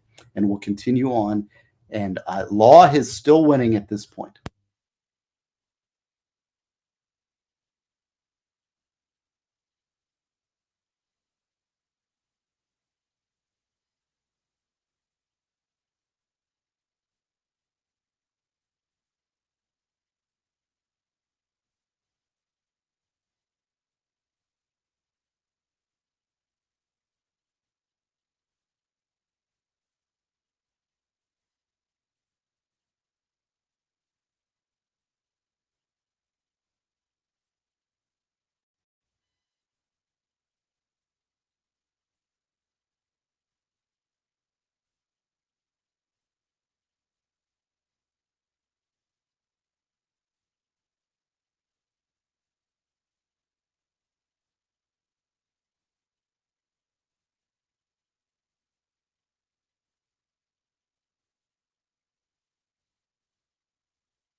Okay, are we there? How are we doing? What did I miss? Hold on a second. Let me get it. I've got it. I've got sidecar number 5, which catches me up with Brandon, and I owe him another. Um, I owe him another explanation. So let's review. Loosen the tongue on a key stream topic, which you've already won that twice. My bartender in my book, Brandon is, got to get rid of the alcohol the old-fashioned way, right? Because we're moving to Miami and I'm trying to get rid of my alcohol. I'm trying to okay, number 6 is this is another these off. It's completely legal. I think that's a good argument. Completely legal. What do we have here? 1, 2, 3. Yes. Okay. Where are we? Let me get my breath here and continue on. You guys have any questions? Let me scroll back. Let me see. Oh my goodness. So Brandon is continuing the punishment for Ghazni. Lawless societies will rule the day. And lawless societies are based on alcohol, from what I know. So Brandon has upped the game, and he is 7 sidecars in. So 7, and as you well know, I can handle 7. 8 is over the top, but 8 involves other explanations. So, but I owe you still. We're still working. God bless Brandon. This is his stream. I challenged him, and I know the day, but I'm going to plunge ahead for the benefit of everybody else because you all want to hear about the death penalty. Now, ultimately, you can go and buy death penalty designs, maximum due process, and get the full deal. Full deal, right? But let's go. Brandon will prevail. I know he's going to prevail, but right now I'm winning and law is winning. So we'll see. Because here we have number 5 and 2 more upcoming. And Danielle, people are pissed off here at you, but it's okay. The cigar, okay, and that's the thing. There is a cigar option. See, here's the thing. Brandon, this is 7, and I owe him 7, and 7 is my limit and my absolute limit. Number 8 is the cigar option. Shh. The wife, it's already pissing off the wife. But I do have it ready to go. And I'm all down with cigars. We'll see. We'll see if we make it there. I don't know. Brandon's only $100 away from the cigar option. I don't know. Will he take the cigar option? Yeah, that's right. That's right. That's right. Okay. All right. So we'll see, but we're continuing. We got a lot. This is the first chapter here. And you've already learned so much, haven't you? And if you're interested in the death penalty, you're a capital criminal defense lawyer, or you're a law nerd like me. Yes, she does not like cigars in the house. But I like cigars. And so you're doing me a favor, and she set the limit. So we'll talk. We're a little bit of ways from that, but let's keep going on. Okay. We're back in. Cheers to you. We stopped at Gregg v. Georgia, 1976, said that the Georgia statute, re-implementing statute, is okay. And the death penalty is now allowed. So 76, the death penalty came back in vogue, for better or worse. Since 76, the court has shaped and limited the application of the death penalty in states over time. Here is an overview of some of those limitations. All right, so let's review.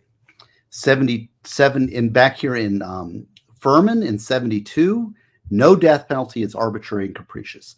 In 76, in Gregg, the Supreme Court allowed the death penalty to go forward under this framework under Gregg that Georgia adopted. Now, I will tell you, my American law courses buddies will know that the model penal code designed a death penalty statute, and the new Georgia statute followed the model penal codes for reimplementation, and it passed constitutional muster by the U.S. Supreme Court in 1976 in a case called Gregg v. Georgia. Since then, the Supreme Court is constantly weighing in on the death penalty. So let's talk about, since the reimplementation, how the court has modified the death penalty. All right. See, this is a master class on death penalty. Master class. You guys are getting a taste of it. We'll see how much you get. You're not going to get the whole thing. I guarantee it. Brandon will win in the end. But for right now, getting the master class. You hear me?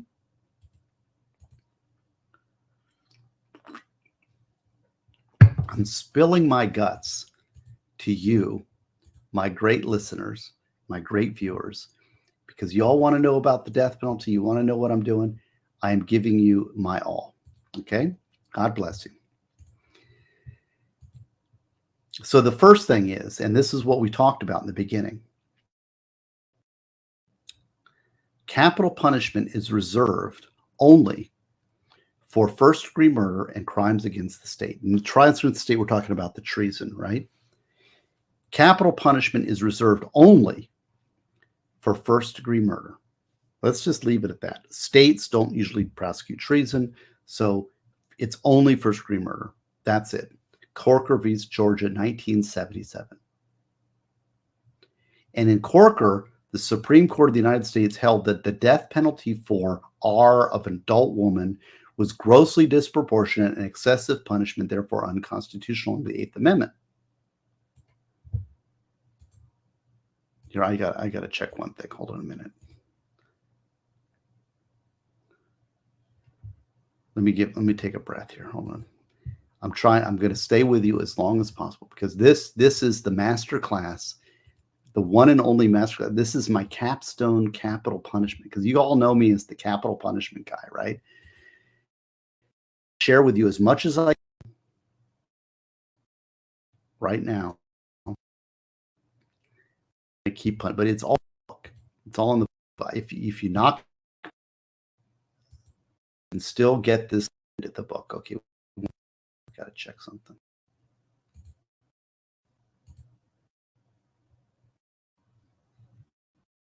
Yeah, I missed it here. Hold on.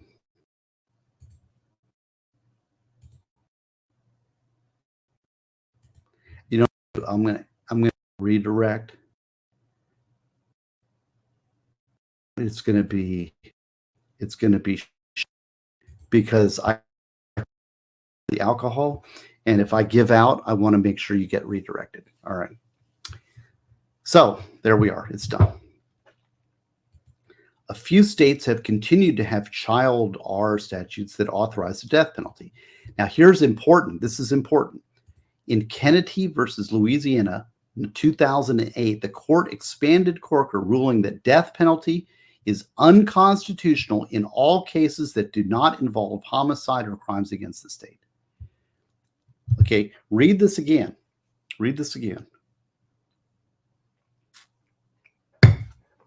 Kennedy v. Louisiana, 2008. The court said the death penalty is unconstitutional in all cases that do not involve homicide or treason. Got it? Now remember, Florida just re-implemented the death penalty for a non-homicide offense, explicitly thumbing their nose at Kennedy v. Louisiana, hoping to pack the Supreme Court with pro-death penalty people who will recede from Kennedy and allow it. Now, here's another concept, okay? And this is, you're learning about the death penalty constitutional framework. That's what we're doing here. No crimes can carry an automatic death penalty. You hear that? Repeat after me, ladies and gentlemen of the chat. No crimes can carry an automatic death penalty. Repeat after me. No crimes can carry an automatic death penalty. Hear that? This is one of those things you need to slow down and read, because every sentence in this book is based on case law and thought, and you need to learn these concepts. This is the framework for which we operate under. Thank you, C. Goody. We're working on it. I'm going to continue on as much as I can. I think I owe Brandon 2 more sidecars, because this is number 5. I've got 7, and then we'll talk. Hey, Brandon, you still there, or am I still winning?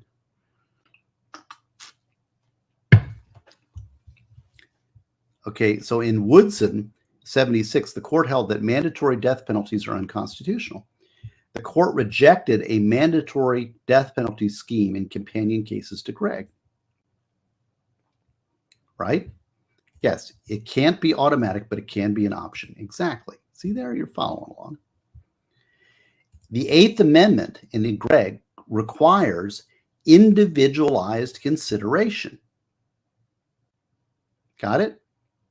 Again, these are death penalty concepts that you need to understand. So when you start thinking death penalty law, and not death penalty emotions, death penalty public policy arguments, you're talking law. What does the law require? The 8th Amendment is the fundamental law of this society, right? And the law requires individualized considerations. That means case by case, no automatic death penalty, individual consideration. In the set of cases which opened the door to the new death penalty, the court required that any death penalty scheme provide objective criteria to direct and limit the sentencing discretion, and that the objectiveness of these criteria must in turn be ensured by appellate review in all death sentences. That's a mouthful, isn't it? Yes, especially 5 sidecars in. In this set of cases, which open the door for new death penalty enabling statutes, all right, we can chop that off. Got it? The Supreme Court required any death penalty scheme provides an objective criteria to direct and limit the death penalty sentencing discretion. And the objectiveness of these criteria must in turn be ensured by appellate review of all death sentences. Got that? This is where you need to slow down and read carefully. Also, the court stated that in any new death penalty scheme, the sentencer is required to take into account the individual character of the defendant. So read, the sentencer is required to take into account the individualized character of the defendant. Hear that? Who is the sentencer? Okay, chat, are you still there? Are you still paying attention, or am I talking to nobody?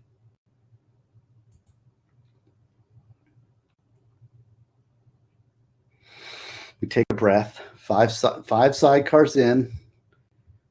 No, it's not the judge. It's not the judge. It's the jury. The jury. Okay, Molten Salt, Lily's still here. We all still here? Surfing. Okay, this is important. This is, if you want to know your death penalty, this is a little dry. Like I said, this is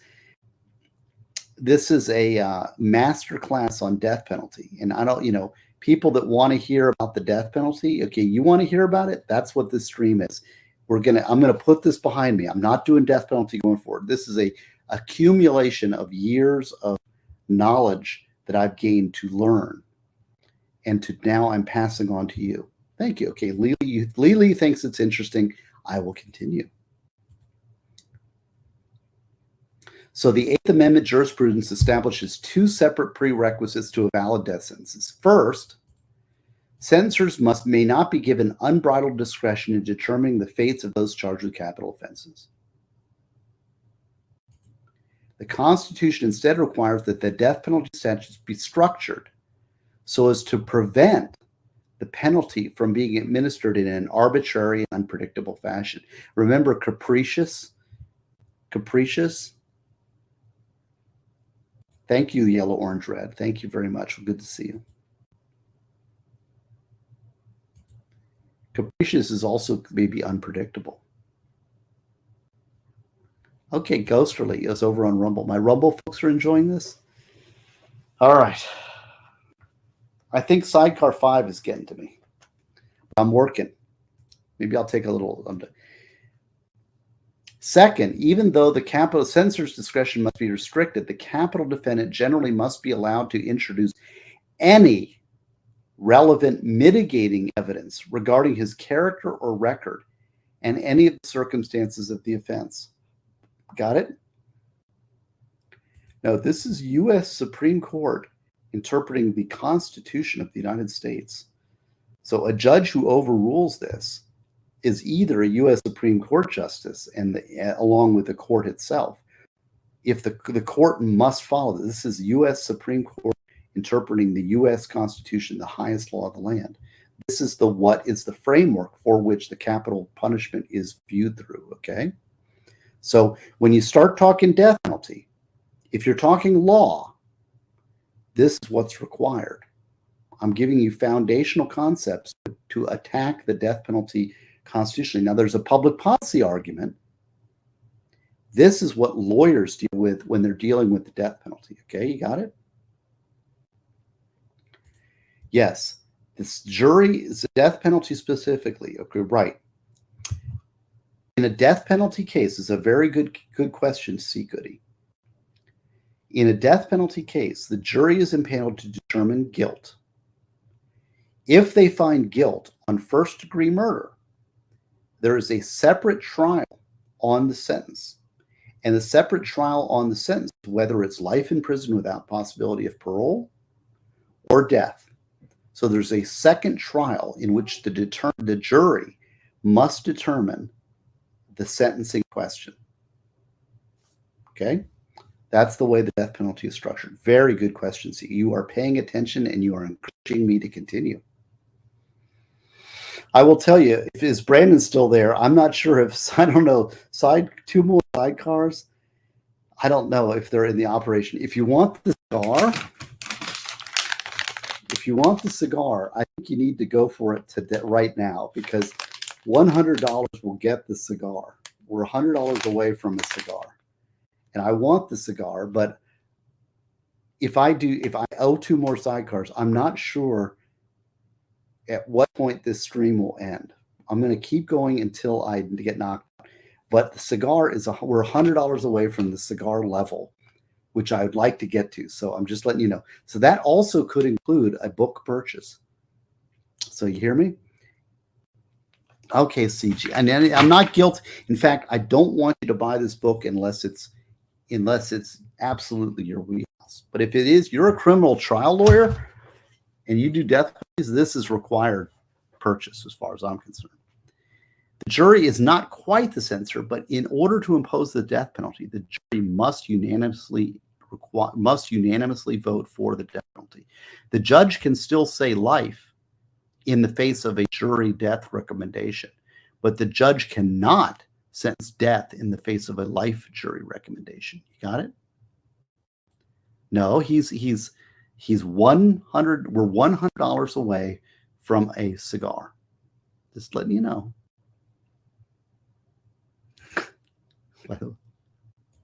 Cigar. Well, we're not. We're $100 away, or one book purchase away from the cigar level. And just to remind you, take a breath. Hold on a second. Okay, the cigar level. So, but you want to keep. We're going to keep going. Eventually, you will win, but we're not there yet. Okay. So, cheers. I'm just telling you that I don't think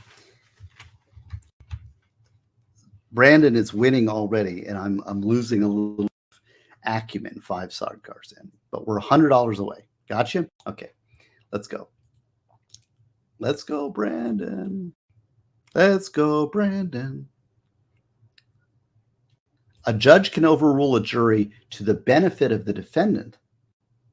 Oops, wait a second.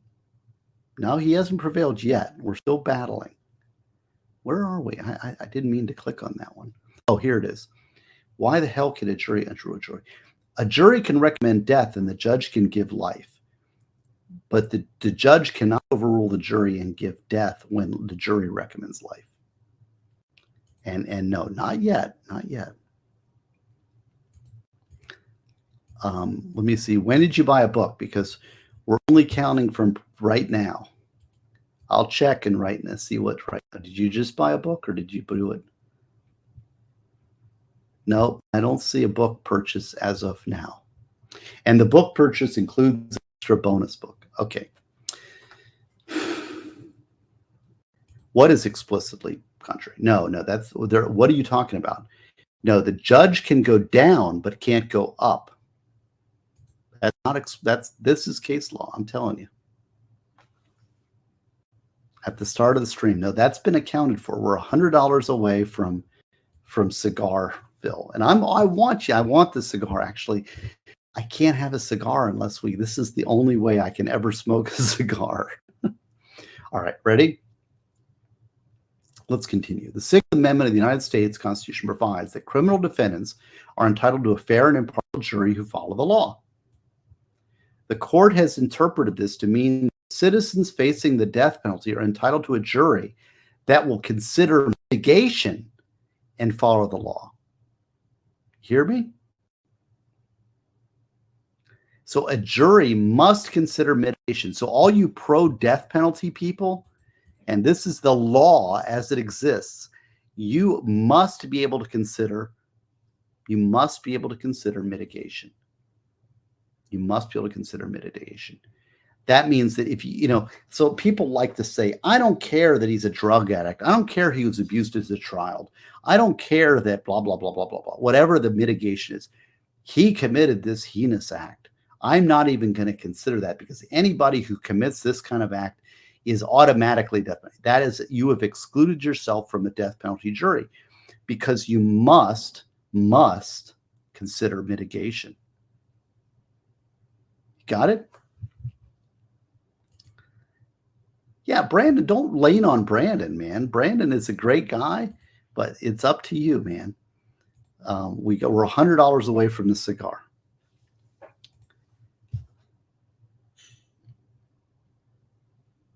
So this has a direct impact on death penalty jury selection, as many pro-death penalty citizens refuse to look at or consider any mitigation provided for by the defense. So this is critical.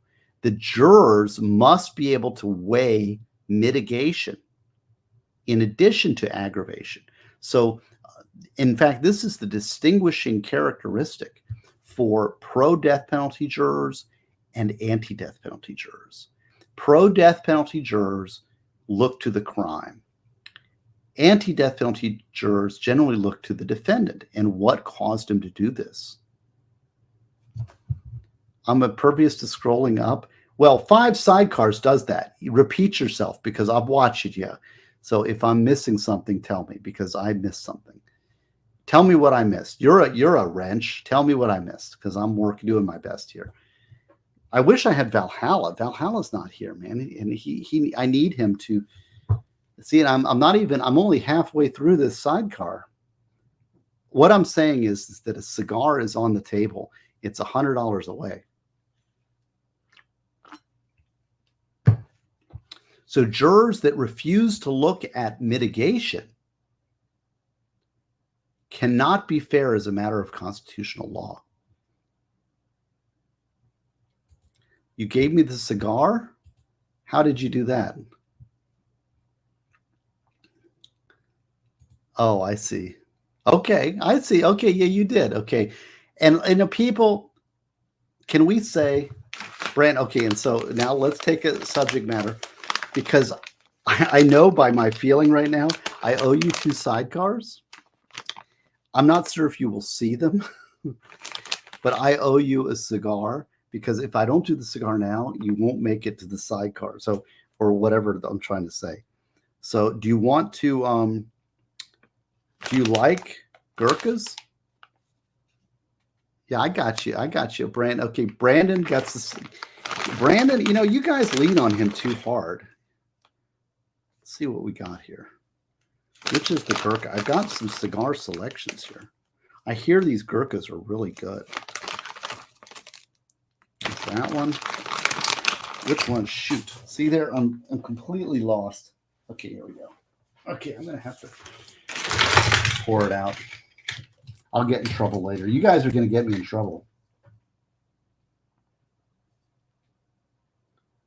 No, I gotta find the right cigar here because I want to do the Gurkha because I've heard that's really good.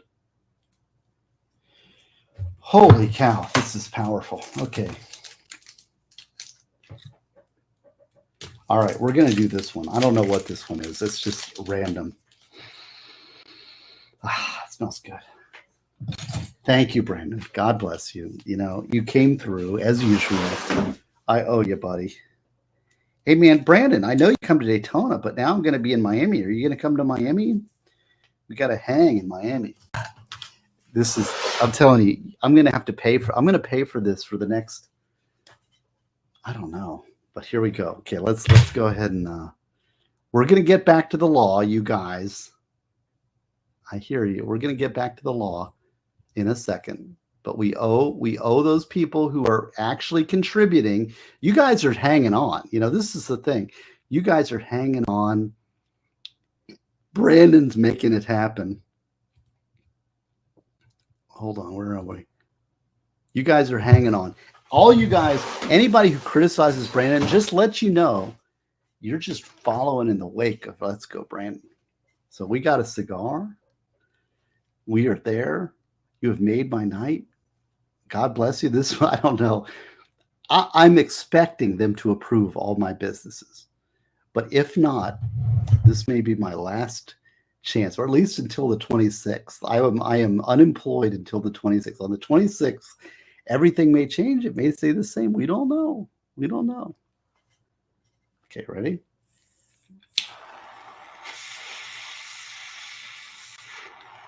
Ooh, I love it.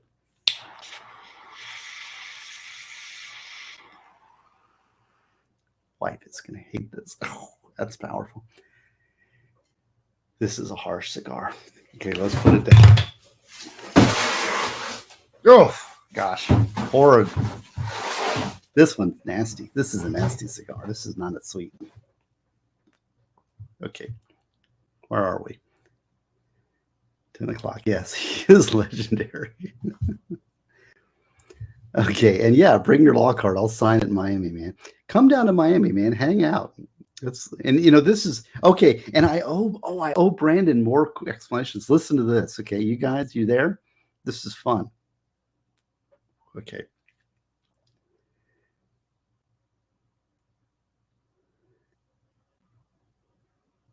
Boy, this is powerful. I'm really dizzy. Okay, here's Brandon explanation again. Cigars piss off the missus. And here's the next one, because I'm not sure if I'll be able to get through these. In Miami, cigars are common. I'm going to reveal some more secrets. And this was number one, which is loosen the tongue of Ghazni. When I was down in Miami and I was interviewing with the leadership team, they asked me, "Do you smoke cigars?" And I said, I could be convinced. So I may take up a new habit of cigar smoking because, you know, Miami is Cuban and Cubans are all about the cigars. So I might go for that. I'm just saying, it is Cuban. Cigars are Cuban. God bless Miami. Thank you, Brandon. You are a good man. I don't care what anybody says. All right. And the reason we're lighting this up is because it may be that I don't survive 2 more sidecars. So I got to you pre-ordered Lord of the Ree, pre-ordering the book. What are you doing? You're not somebody that should be in this game, but I appreciate it, Lord of the Ree. You know, I said do not buy this book. This book is only for hyper super law nerds. And you know, you're not a law nerd. You're a rock and roller, man. All right. So, all right, Brandon. So I'm close. You've almost won, but I'm smoking the cigar. I've won. You know, we have both won. See, this is what capitalism's all about. Capitalism is about Win-win. You win and I win. You have given me a great cigar and a great time and a great sidecar. And you're getting this death penalty designs, maximum due process. You are getting the reading, man. This is only going to happen here. Yeah, this is Danielle. I don't think so. I want to do the Don Johnson thing and wear a white jacket and get a silver 1945 Colt. Lord of the Rings just got the notification. So we're at Cigar Land, man. You guys this is special. This is a special night. And I really do want to give you as much as I can of this book, because this is the one and only time you're going to hear about it. Because I am not pushing this book. This book is only for death penalty designs, is only for super duper criminal law nerds. Got it? That's right. It's an expensive book, but if you order the book tonight, you get an extra bonus book that I'll throw in for you. All right? You're gonna go far. Pink Floyd reference. Very good. Very good. All right. Are we ready to go back to reading law? Okay, I think we are. I got the cigar. This means we have achieved our goal for the night. I owe Brandon 2 sidecars, which may or may not be drunk on stream. But we're going to plunge ahead because this is chapter 1. So what's he saying? I got to respond to Brandon because he's the man of the day tonight. If you get drunk, freedom to smoke cigars aside, and I have to read a textbook. Seems fair to me, but set a good off case Miami shuts you down. Yes, and that's the point. You're giving me enough. And I'm 90% certain they're not going to shut me down, but it's possible. It's possible. You saw I had to fill out a form, and I haven't gotten the approval yet. Okay, they know what they were getting, so I'm thinking they're going to allow it. They may not. They may not. So I don't know what's going to happen after June 26th. So let's read a textbook. It's killing me. But you are a good man, and I thank you very much. And it's helpful in the move. Finish off the cigars and the alcohol. All right, ready? So defendants are entitled to a juror strike for cause. That means it doesn't count against their preemptories, right? If a prospective juror's views would prevent or substantially impair the performance of duties of a juror. The right to a fair and impartial juror means that there can be no automatic death penalty jurors. Okay, so if a juror says, if they're convicted of a death penalty, I'm automatically for death. That is a strike. But also, if I refuse to consider mitigation, that is a strike. This is a secret. I'm not telling you to answer any particular way. I'm giving you the keys to the kingdom. But this is the law. In a 6-3 ruling, the court in Atkins, 2002, held there can be no death penalty for mentally impaired. Now we're talking about limiting the death penalty. So it's only first-degree murder. We got that. The next thing is, if you're mentally impaired, no death penalty. Right? Got it. See, the cigar is a distraction from the sidecars. Because if I go more sidecars, I know it'll be done. So I'm trying to interrupt that with a nice cigar, which is banned in this house and I'll get in trouble. But it's worth it because Brandon says it's okay. Okay. So let's talk about Atkins. In 2002, that's a 63 ruling by the U.S. Supreme Court, Atkins. Mr. Atkins had a full-scale IQ of 59. 59. So that is a low IQ individual, right? Low IQ individual. And they wanted to kill him. Supreme Court says mentally impaired, 59, you can't kill a 59 IQ person. Okay? So you're limiting the pool of people in which you can impose the death penalty. So what is considered a mental impairment can be a fine line subject to much expert wrangling. So how do you know if the person's got a 59 IQ or a 65 IQ? Can we be that precise? I ask you. The basis for criminal liability is mens rea. Why is this so? Mens rea. So if a bear kills a person, do they have the mental culpability to know that's wrong? This is a harsh cigar. I like mild. This is not mild. I don't know what the hell this is, but it's in my collection. Okay. Without a guilty mind, it makes no sense to punish someone for a harmful act. So if you can't imagine that something is wrong, punishment makes no difference.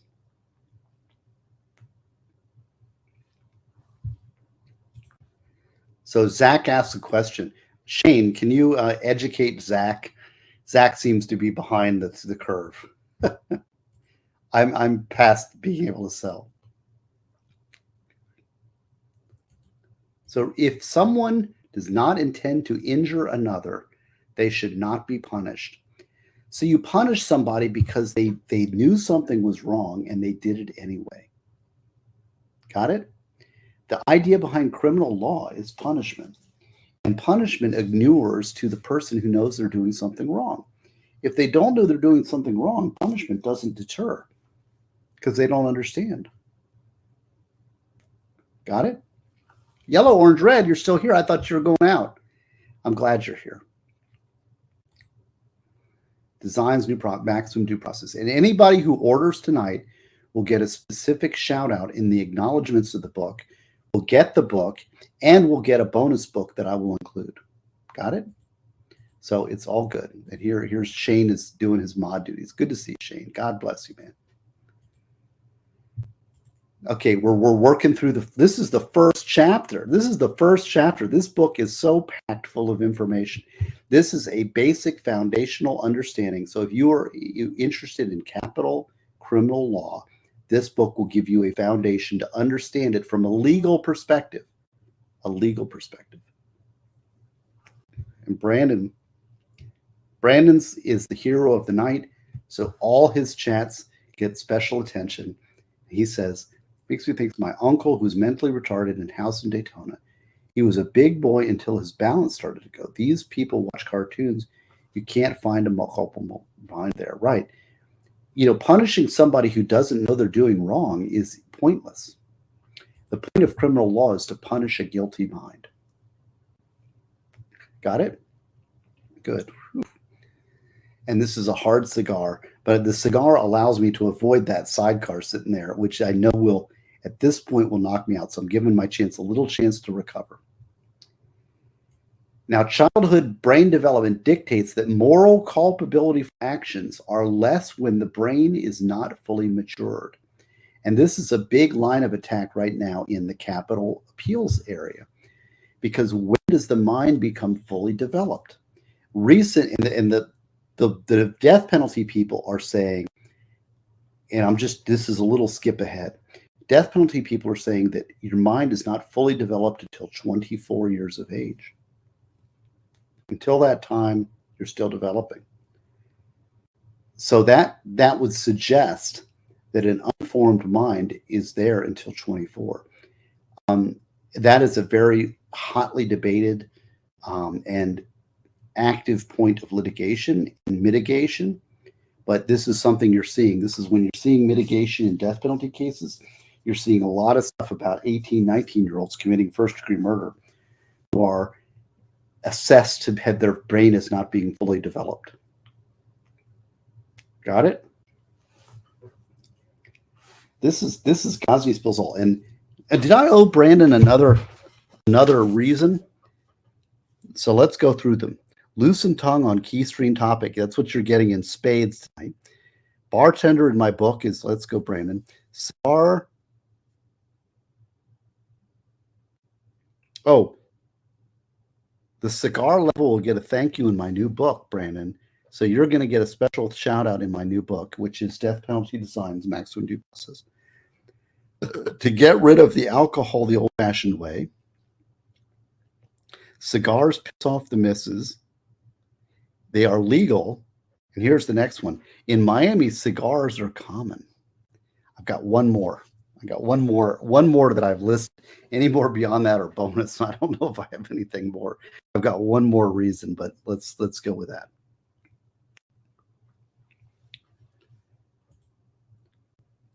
Along those lines, the court ruled that there can be no death penalty for juveniles. I will say that one of the most, and this falls into the loose lips category. One of the most difficult cases I ever had. I will probably say it's the most difficult case I ever had. Was a guy who got death penalty as a juvenile. He got the death penalty as a juvenile. It was horrible. It was one of the most horrific murders I've ever dealt with. And I remember as a child, it was in our local area, and it was I can't tell you the specifics, but it was a horrible, horrible murder. Just think of the worst murder you could possibly think. Senseless. And he was a juvenile, and he got the death penalty. The Supreme Court overturned a death penalty for juveniles, and he got life in prison without parole. Later evolutions, and in the book reflects this, said that life in prison without parole for juveniles is not allowed. They're entitled to a 25-year review. And I will say this person got a 25-year review, was re-sentenced, got 20, and applied for the 25-year review. Now, I'll say, as horrific and terrible and traumatic as that was, as a juvenile, he did everything right in prison. Never got a disciplinary referral, got married in prison to a woman outside prison, got his degrees, helped other prisoners, gained faith, gained redemption, did everything right. Everything right. And asked for a 25-year review. And I went in with very much of a bias that the guy was unredeemable. And I knew the case from childhood. And I promised myself as an appellate lawyer, as his appellate lawyer, that if I felt that I couldn't do my best for him, I would take myself off the case and give it to somebody else. But, and I'll tell you, reading the photos and watching the photos were very, very hard on me. I'll never forget them. And it was horrible. But objectively, I could represent him. Because I knew that I could do my best. Because he did everything right. And I felt he was entitled to a proper review. And the court just summarily turned him down. Said, nope, life in prison without parole. We don't care that you're a juvenile. We're not giving you the chance. And I thought that was wrong. As bad as this crime was, I thought he is entitled to consideration. Do we believe in redemption or not? If we do, then all his positive actions after the murder should be properly considered. And if he did everything right, I mean, is there a circumstance? If there's not, then 25-year review is meaningless. So I gave him my best, and he didn't win, but I didn't recuse myself off the case. That is the most, between you and me, that was the most difficult case I've ever had, because I knew the case. I knew it hurt me as a child, but I did my best for him. If I knew myself and being honest with you about how dealing with these things, I felt like I could give him my best. And I believe in the case. I think he should have been given proper review. So I'm sharing with you that because Brandon is my tongue. And you need to know yourself. You need to look into your heart. And if you can't give somebody proper representation, then you need to disqualify yourself. Okay. No death penalty for juveniles, right? Okay, back on topic. I'm going to try to finish some sidecar here because we're on the cigar, but got two more sidecars to do. We'll see.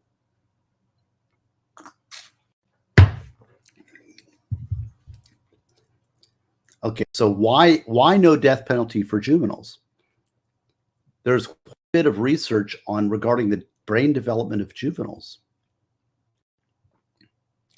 Lack of self-control seems to be a hallmark of the teenage years. In fact, it may have been an essential component for the survival of the species. You know, when you're young and you don't devil may care and you're having sex, unprotected sex, and the species is propagated, that is a biologically positive thing.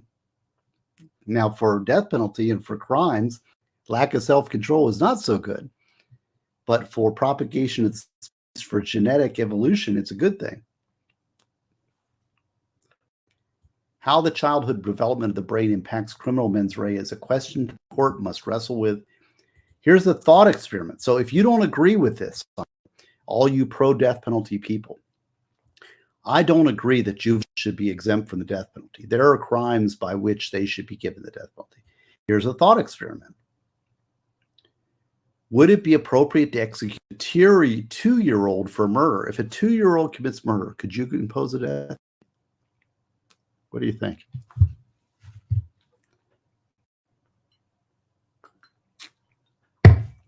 If you say no, why not? How about an 8-year-old, 12-year-old? So those reasons that you have to not execute a 2-year-old or an 8-year-old, when do those arguments lose their force? Where should the line be drawn? See that? See how that's not an easy question. Who's on? Are you guys still watching? Give me some feedback. If not, we'll shut it down. Goal achieved, but we're ahead. I want to give you as much because this is your one chance to hear deepest, darkest secrets of the death penalty in the law. Now, this is actually, I think I might have edited out this. So this is, again, honesty. Here's the arrogance of condescension we Florida defense attorneys regularly face when advancing concepts against settled questions. Lili's here and you're here, so I'm going. Lili's here. The Florida State Appellate Courts regularly presented with claims by public challenging sentences of life without the possibility of parole for juveniles who commit homicide offenses.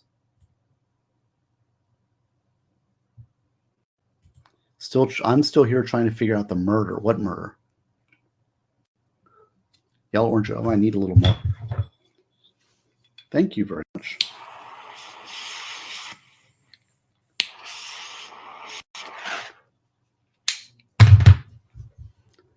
I might need another sidecar. I think I do. Okay, so I've got 2 more sidecars that I owe. And I think I'm winning this battle, Brandon. Yeah, I got the cigar. It's halfway smoked. I'm going to do 1 more sidecar. Hold on a second.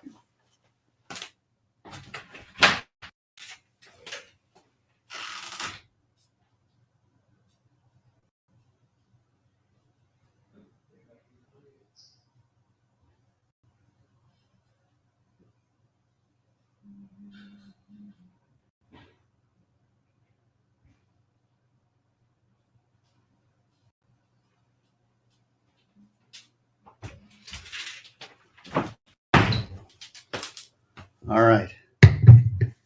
That's number 6. Okay. This is a master class on death penalty stuff. And this is just the man. All right. Sidecar number 6. So the courts, it's out of here. Arguing that public defenders are saying life in prison without parole for juveniles is unconstitutional.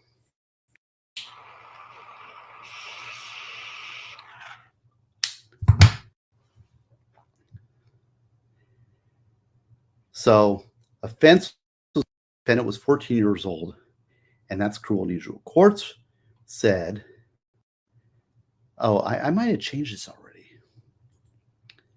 Really bad. Brandon, if you want, I'll tell you which case this was because you may have remembered it. Brandon actually has some Daytona understanding. He may remember. If you remember, it was the Taco Bell killings.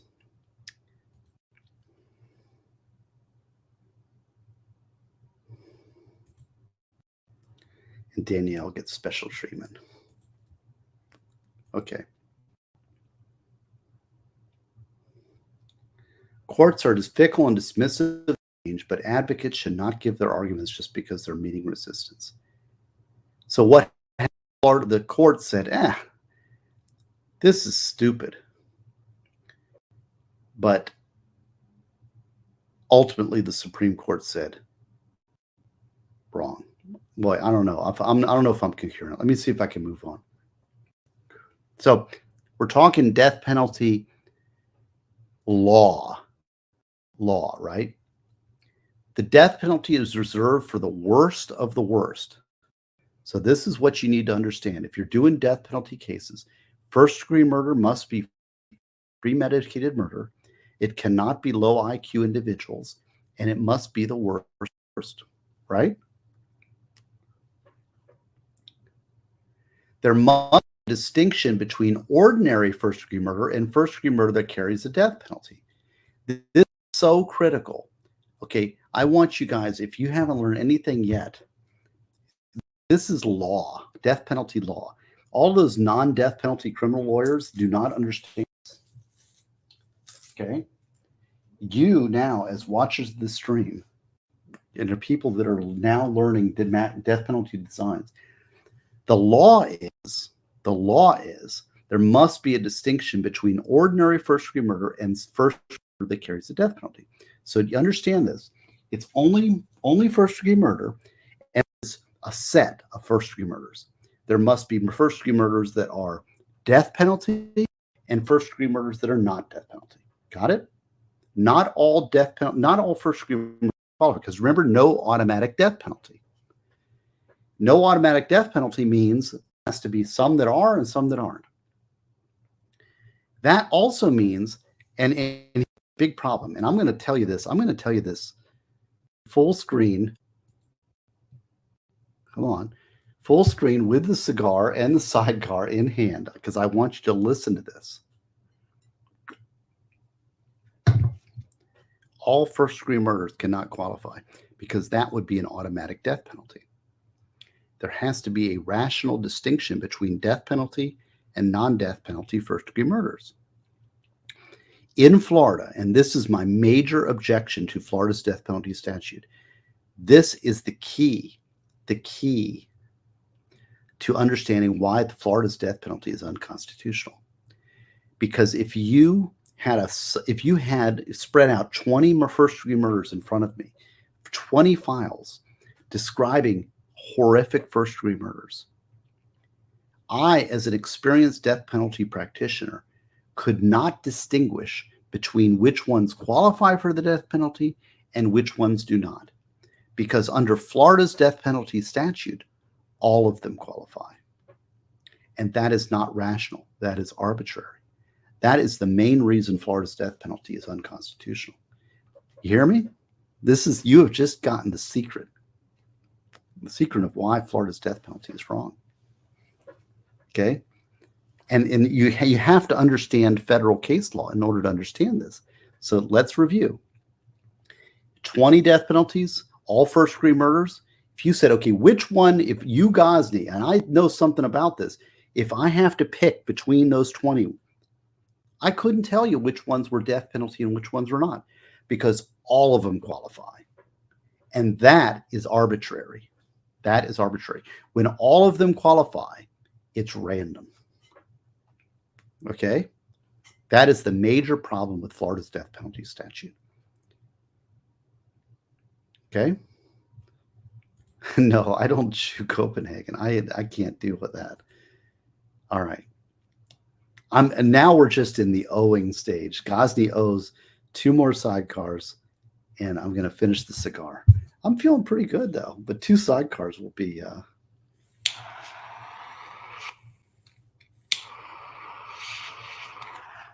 Ooh, yummy.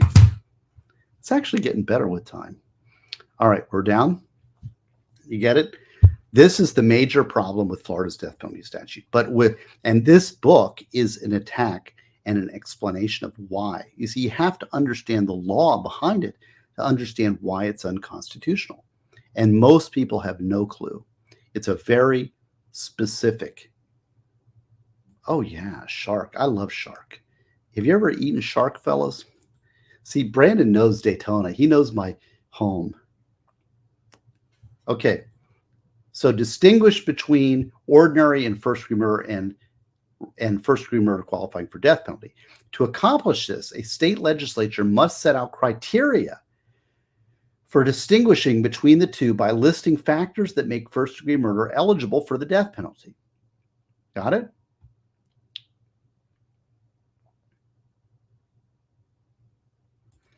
Okay, and you got to follow along. This is why I'm telling you the law. And you need to understand the law before you can argue these things. It's not sufficient to say everything qualifies and it's up to the jury and the judge and the prosecutor. That's not proper. There needs to be objective criteria set out beforehand by the legislature. By the legislature. Hey, David Nelson's here. Good to see you. Yeah, I love sir. The legislature needs to be able to distinguish in legislature, in writing, to distinguish between the two. If everything qualifies, then it's unconstitutional. And Florida has made every first-degree murder qualifying, and that is unconstitutional. Okay, we're going to continue on. In the state legislature, the way they do that is by listing aggravators. And in Florida, at least one aggravator must be found in order for a first-degree murder case to be eligible. Now, here's an example. Okay, let's talk about this. Here's an example of where a first-degree murder aggravator would be qualifying. Okay, let's assume we have one aggravator. And that aggravator is there's multiple homicides. Okay, so the legislature sets out ahead of time, first-degree murder, punishable by death, multiple homicides qualify. That would be an aggravator. And that would be objective.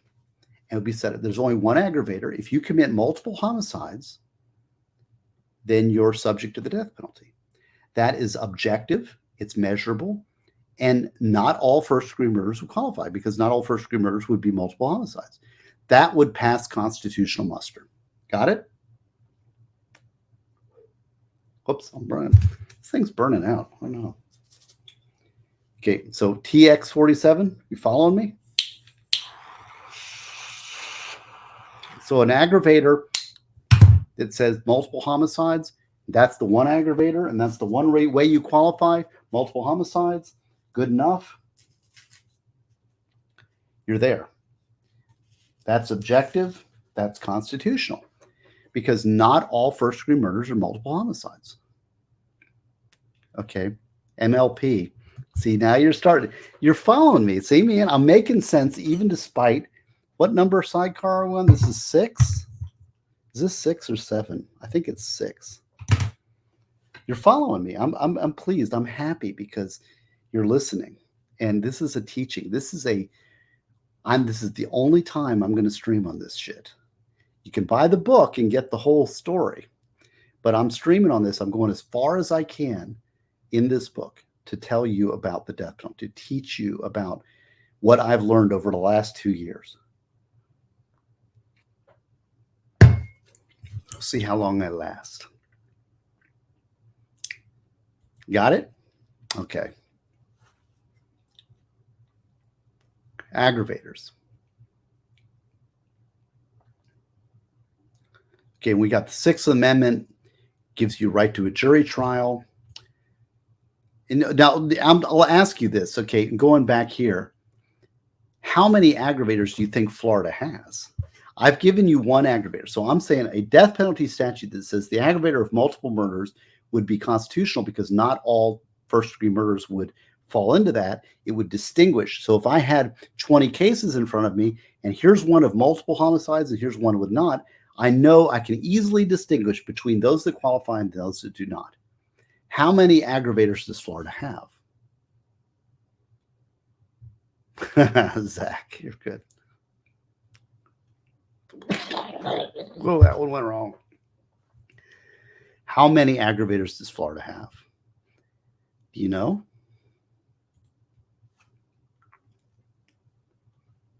Three or four? No, come on, guess. Come on, chat. You're still with me? Who's watching? Anybody still watching? This is heavy stuff. Heavy drunken stuff. Danielle's still here. Good to see you, Danielle. You're seeing Ghazni in his drunken, smoking state. How many aggravators does Florida have?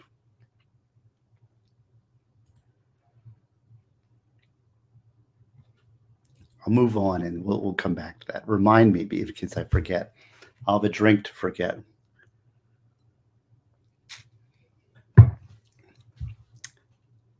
Zach. Oops, I meant to super chat that last comment. Is that this comment? Okay, well, thank you, Zach, for the super chat. I'm highly disagreeable. It's just true. But wait, you agree with me. It makes you agreeable. Wait, what a conundrum. Disagreeable means I disagree with those who need disagreeing with, not those who are correct. No, not one, not 20. That's pretty good. Oh, Vices, Cigar Ghazni, Vices is here. I might need your help, Vices. Can I send you a chat? Because I'm, 6 sidecars in. Brandon is attacking me, but I invited the attack. Law racks, yeah. Florida has 16 aggravators. 16. It's called aggravator creep, and this is covered in the book. Basically, every first-degree murder in Florida is covered.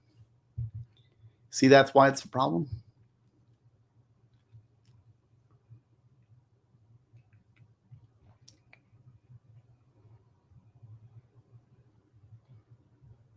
Okay, I'm going to now look here. We are on chapter 2. Okay, let me go back here. Maximum due process. And somebody here, yes, 16 aggravators. Somebody here has asked me about maximum due process. The title of the book is Death Penalty Designs Maximum Due Process. All right. Why do I have that term? Why is the title of this book?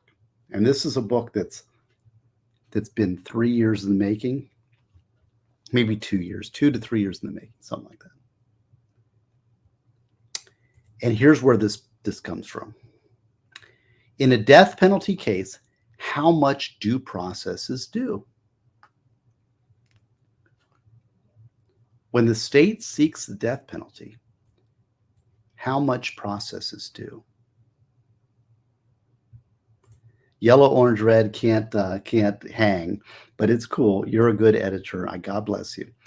And I should sip some more because I can feel the effects wearing off. And I owe Brandon one more sidecar after this one. And I'm going to see how much I can get through this because this is my final shot. When the state seeks the death penalty, how much process is due? So let's compare.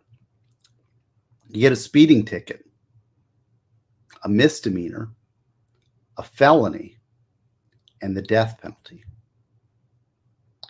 Do you think that due process changes depending on the sanction? When dealing with a speeding ticket, a minimal amount of due process is due, right?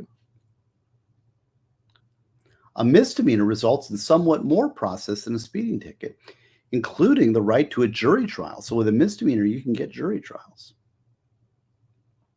A felony deserves quite a large amount of process.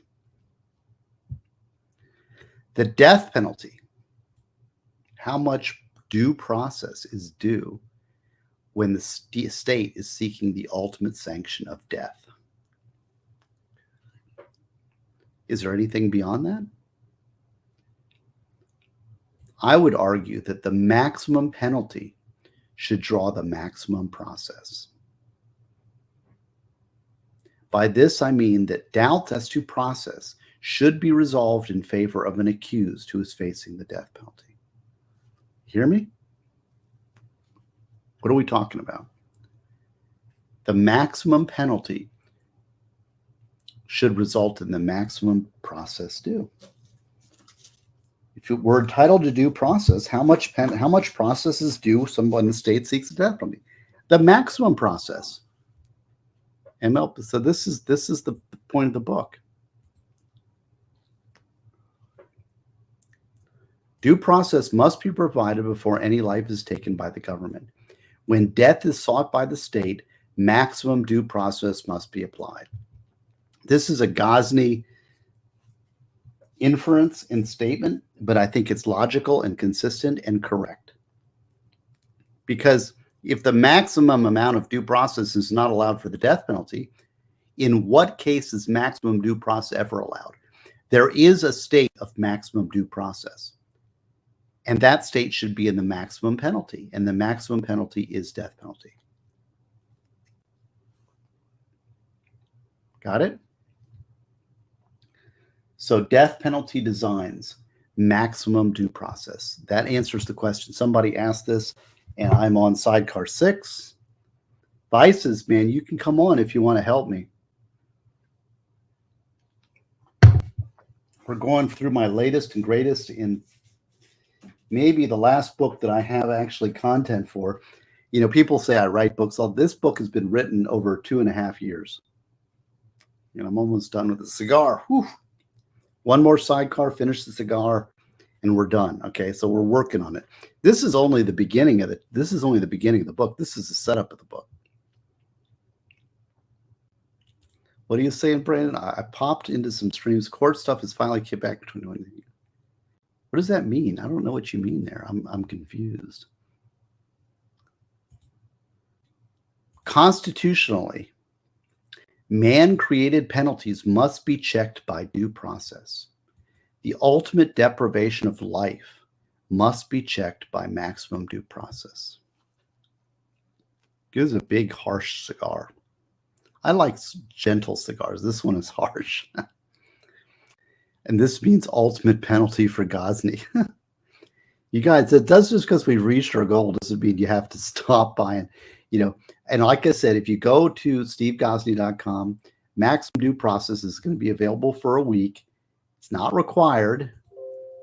You don't need to do it. But if you do, you get bonus books, one or more books of my choice to buy this book. If you're a death penalty practitioner or somebody who's interested in the law, this is your book. Okay. Now, while I was serving on the JNC, which is the committee that narrows candidates for judicial positions, we asked a candidate about his position on the death penalty. Best judge I've ever vetted for a judgeship, by the way, I must say. Good guy, was very good. His answer to the death penalty question was, it should not be easy for the state to kill. Right? There's a lot of wisdom in that. I have not found an argument against that settlement. So let's say it should not be easy for the state to kill. Got it?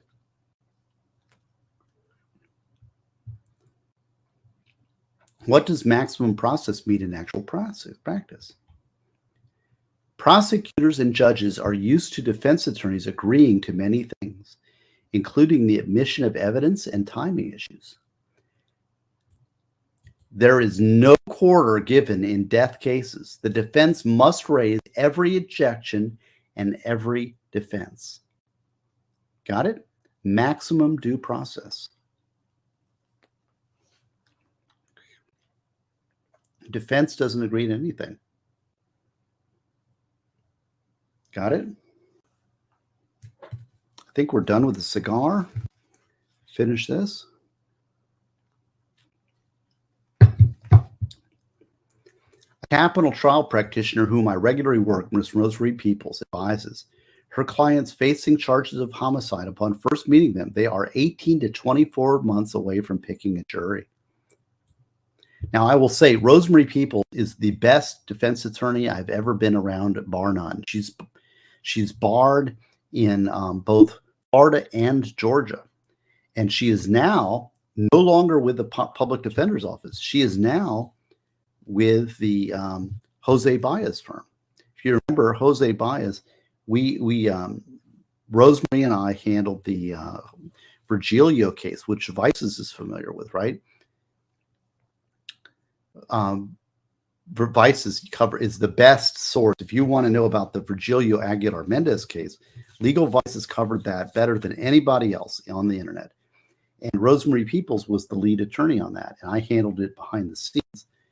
And Rosemary Peoples now is left the public defender's office, is now available for hiring in your criminal case on both Georgia and Florida. And she is with Jose Baez firm.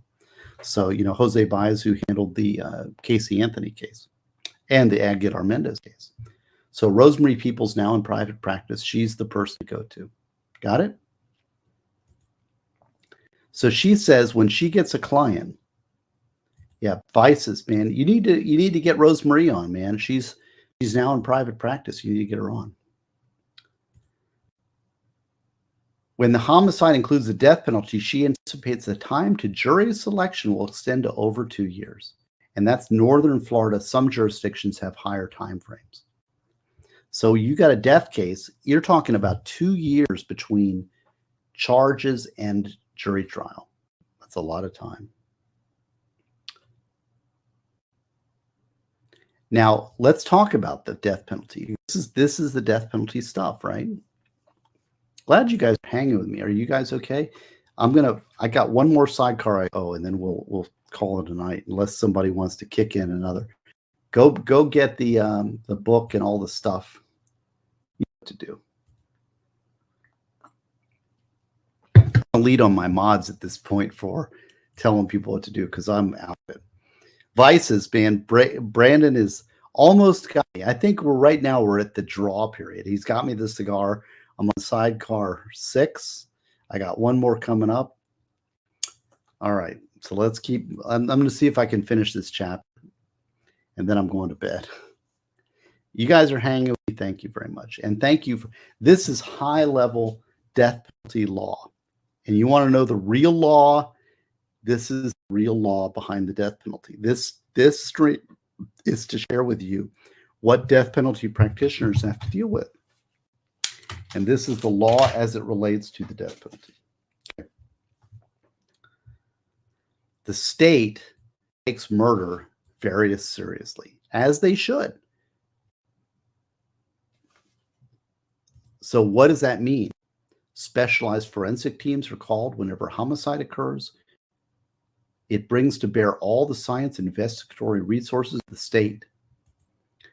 This means the typical homicide will involve a minimum of 50 witnesses, sometimes hundreds of witnesses. Each of these witnesses must be subject to deposition, which requires extensive preparation by the defense team. That defense team must investigate the case for themselves. It is not enough for the police and prosecutors to investigate the case. The defense must also investigate and question every expert with their own independent experts prior to depositions. Maximum due process. Got it? What are you talking about? Volusia's losing out? For what do you mean? I don't know what that means. Brandon, you got to be clear on what you're saying. I don't know. It's you've induced 6 sidecars, and I owe you 7 after one more sip here. Hold on.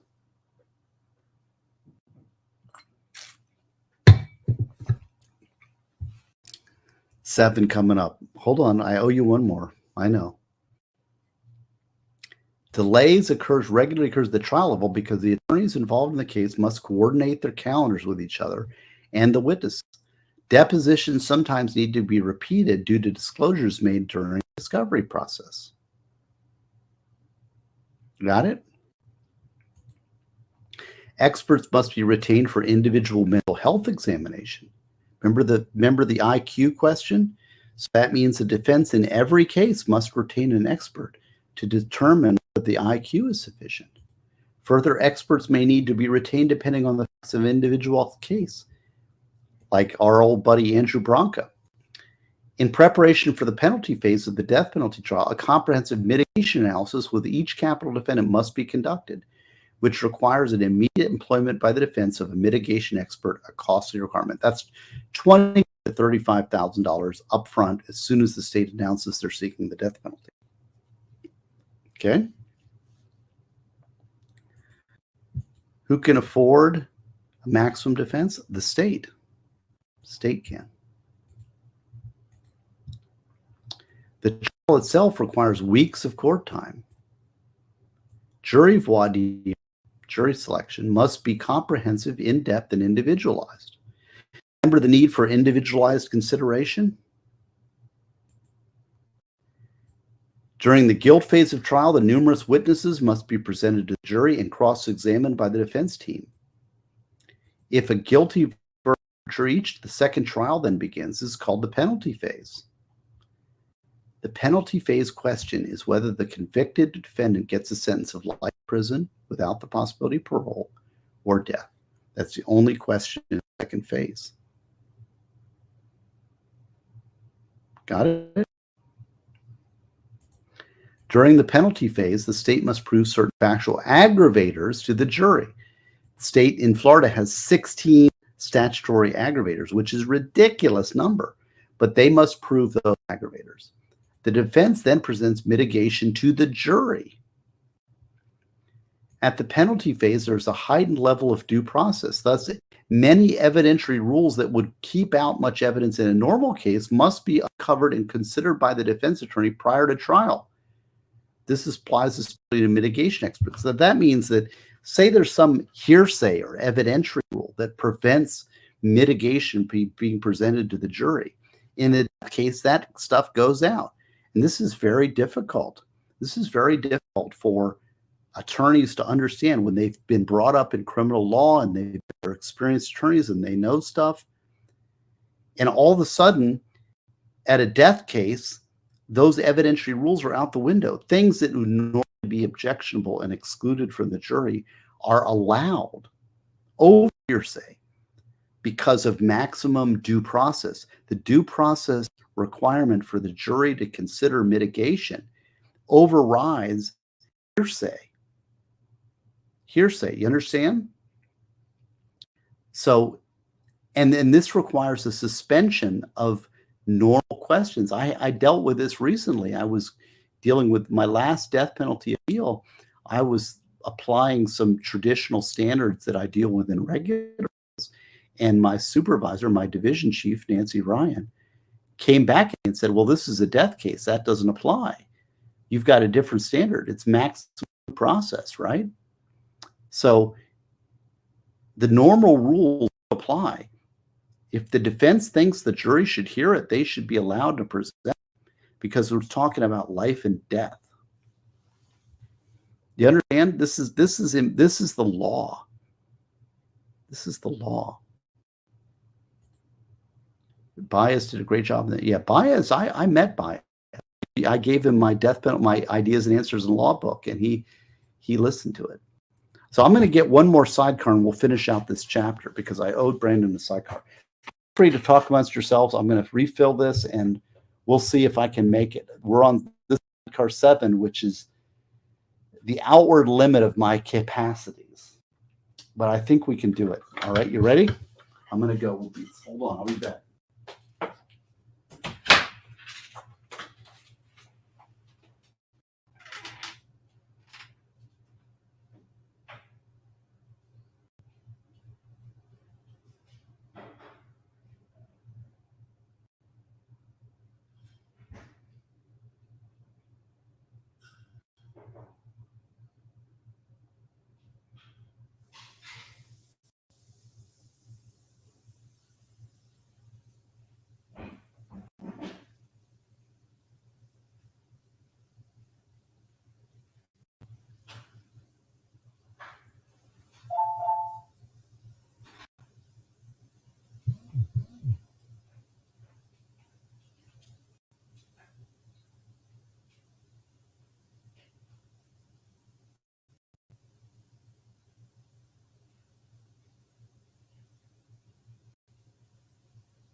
Righty, back. Boy, they said it couldn't be done.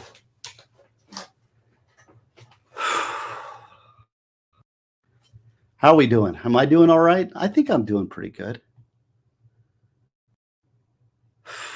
7 sidecars. Let me write that down. And I'm going to get in my next.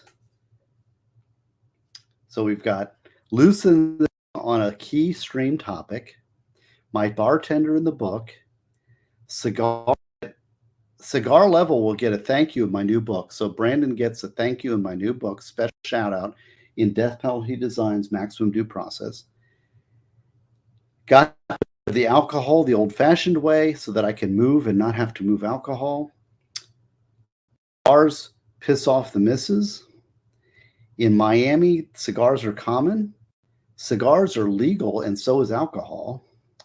And my final, the ultimate tier. You hear it? Ready for this, Brandon? This is for you. No Sean or Nick. Okay. So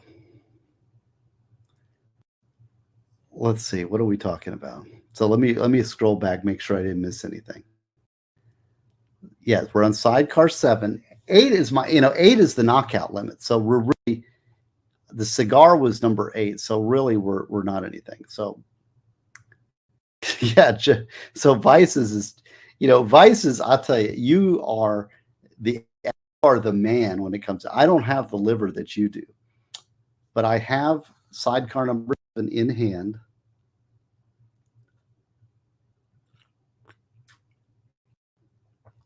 I'm not going to wait. This, you gotta this is, he earned this. But I guarantee you that if at any point I'm at pass out point, I will stop the stream. But I'm going to read, I'm going to go as far as I can. 7 is right on the edge. We're right on the edge. Oh, and I'm going to wait. Slidey Pie is reading my book over on Rumble on Death Penalty Desires. So I will look forward to seeing that. Vices is still here. Good to see you. Grab my keys. As soon as I do not drive. I have not moved yet. I'm moving. My new job starts on the 26th. And so I am done. Yeah, I wish I drunk that helium. Evan Fry is much shorter. I am not at your level. Vices is the king. I definitely defer. He's part of breathalyzer. That'll be funny. I'd like to see it. I don't know what this is. Or at hour, I don't know. I'm too far gone. Email me if you really want an answer to some question you need to send me, because 7 sidecars is overboard. No, it's not. Well, I don't know, because if if you go back to the beginning, I have to fill out forms, and they have to approve me continuing all of my businesses that include stream, book sales, and American law courses before I can continue. If they do not approve that, then then I'm basically on the 26th is the end of my everything. But it may be. So Upon the Horizon's keeping track. Thank you, Upon the Horizon. 7 side. If you buy Death Penalty Designs, Maximum Due Process, I'll throw in an extra book or more. I need popcorn. Let's go, Brandon. Right now, I think we're at draw. We're at a draw. No, I refuse. You have been victorious. Of course, I haven't done sidecar 7 yet, but we're going to continue on. We've got a little more time. Clock. Holy cow. Time flies when you're having fun. At this point, I think it's a draw. And you and I know Brandon has one thing. Okay, let's see. Hold on. Jesus, it's not working. My computer's not working. Okay. At this point, Brandon has definitely educated me on my limits. This is number 7. 7 is my limit. 8 is the end of my stream.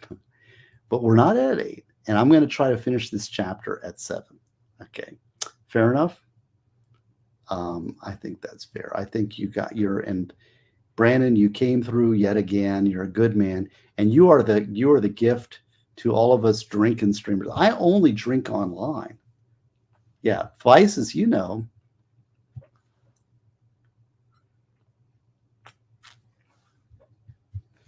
Hey, Valhalla,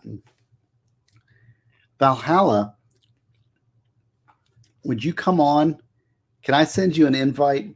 Because I think if I go too much longer, it's going to be the end of me, and I need your wrench, because I'm not sure. I'm at this point, I can't. Sidecar 7, I'm not sure if I'm capable of monitoring myself sufficiently. And I'm going into Sidecar 7 at this point.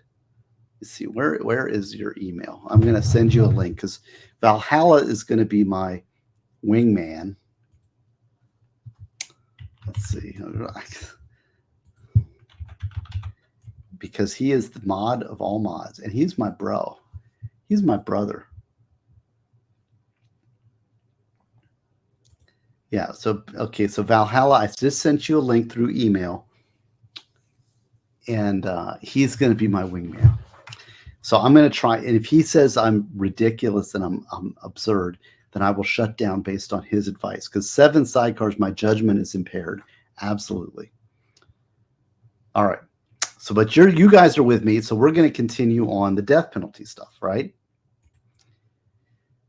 This is good stuff. Are you learning here? See, this is good. While it may not be expensive, defendants may not wish to present any mitigation. So we're talking about aggravation and mitigation at the penalty phase, right? Vices, this is a draw. I am still here. I'm still up and standing upright. I think it's a draw. At this point, it's a draw. I've got one more to go, but I think it's a draw. Yeah, see, I care knows. See there, you're on my side. We have a divided opinion. That means at this point, it's still a draw.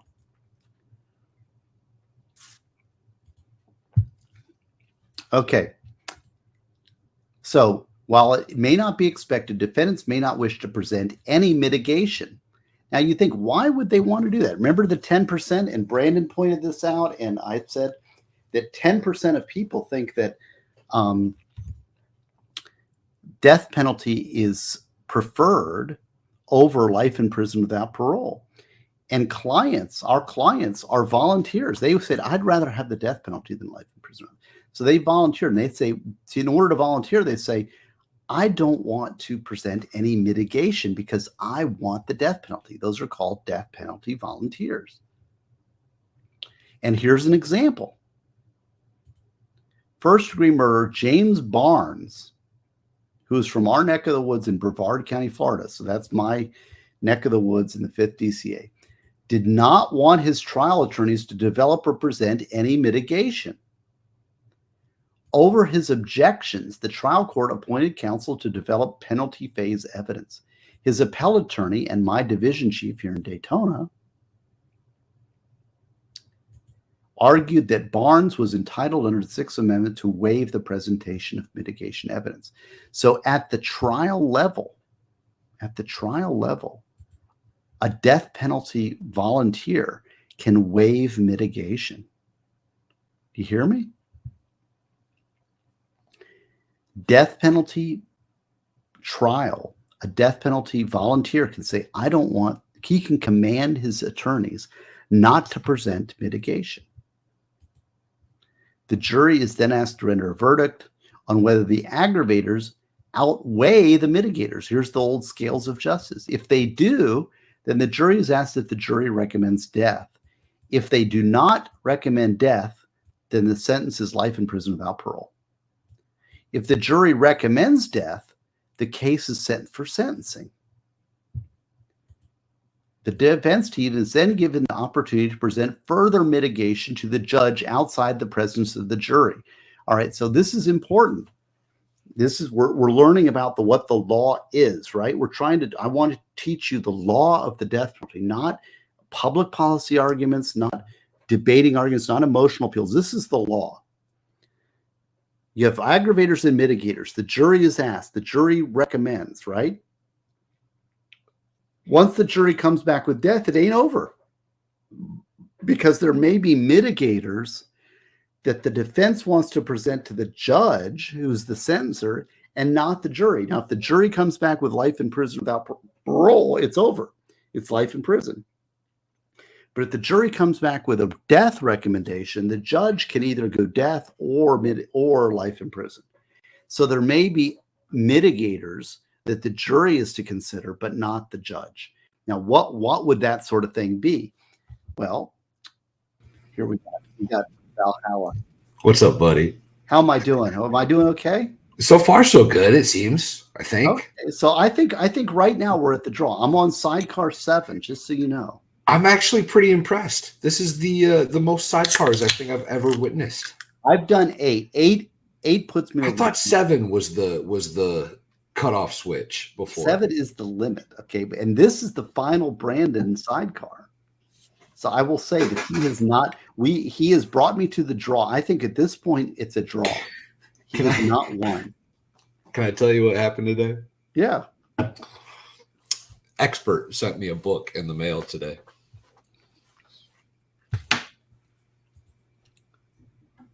Oh, God. Y'all, Expert mailed me the Taylor Swift Golden Book. I don't know why. I have a feeling I know why. And it's mostly because Mrs. Valhalla can't stand Taylor Swift. And I don't think he understands what he got himself into with that. I think she's going to pay him back a little bit. Well, I brought Valhalla on because I'm on the edge. My judgment is impaired. And if Valhalla calls the stream, we're calling it. All right. I'm deferring to you. He is my trust buddy. And I will tell you, I love you, Valhalla. I love you too, bro. You are my buddy. And the thing is, people don't realize that I've been through war. I've been through war in a trial, in a hermetically sealed trial environment with many people. Okay. Valhalla has been through war in the realest and most vivid sense of the bond. But we have this bond. I think that we have a connection. When you've been through the trenches with a buddy, that there's a bond that's like no other. And for some reason, I relate to Mr. Valhalla in this way. It's not a bad thing. I mean, it sucks that we've both gone through some shit, but it's not a bad thing. My son was saying, Valhalla, he was saying, you're such a nice guy. And I said, yeah, but nice guy is a choice. He was saying, like, being a bouncer in this sort of thing and being a badass. Being a badass, like, I'm a badass in a courtroom. Outside the courtroom, I'm a puppy dog. And that's a choice because I want the world to be beautiful. But when you're in the trenches and in the warfare, there is no room for that. You have to be the badass. And that's when your character comes to the fore. And this is where I think we have sort of a connection. And I don't know. It's hard to explain, but no, you're on the right track. I think both of us would just much rather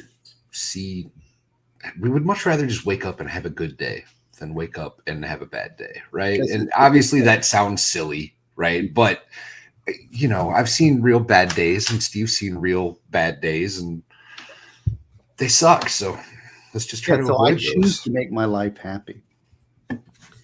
Brandon says Val bounces on gay strip clubs. Is this true? Hey, if the money's right, I would, but I have yet to. No. Well, let's just leave off the word gay, and we're set. I've definitely bounced at strip clubs. Yeah. A couple of them. That's cool. Anyway, it was fun. So Valhalla is my brother, and I love him, and he's here to protect me. And thank you. So we're seeing if we can get through. This is sidecar 7. I think I can make it to the end with a draw. I've made a draw with old. Let's go, Brandon. I challenge Brandon. People don't blame him because I challenged him to a duel. You got to be careful with that. I think we're going to go. I think I can make it to the end of this chapter. So Death penalty designs, maximum due process, only available. Well, I don't know. It's going to be released. You wrote it. Hang on. You wrote another book since the last time we talked? Yes. Jesus Christ, man. Well, this one is has been 2 years in the making, and this is and I'm reading through it. We're on to the second chapter now, and it's a maximum due process. It is a training manual for capital trial attorneys. Okay. That I've been working on, but because I'm leaving capital behind, I've summarized everything I've learned and put it together to share with you. And it's not for everybody. It's for hard law nerds. But if you get it, it's a very expensive textbook of law.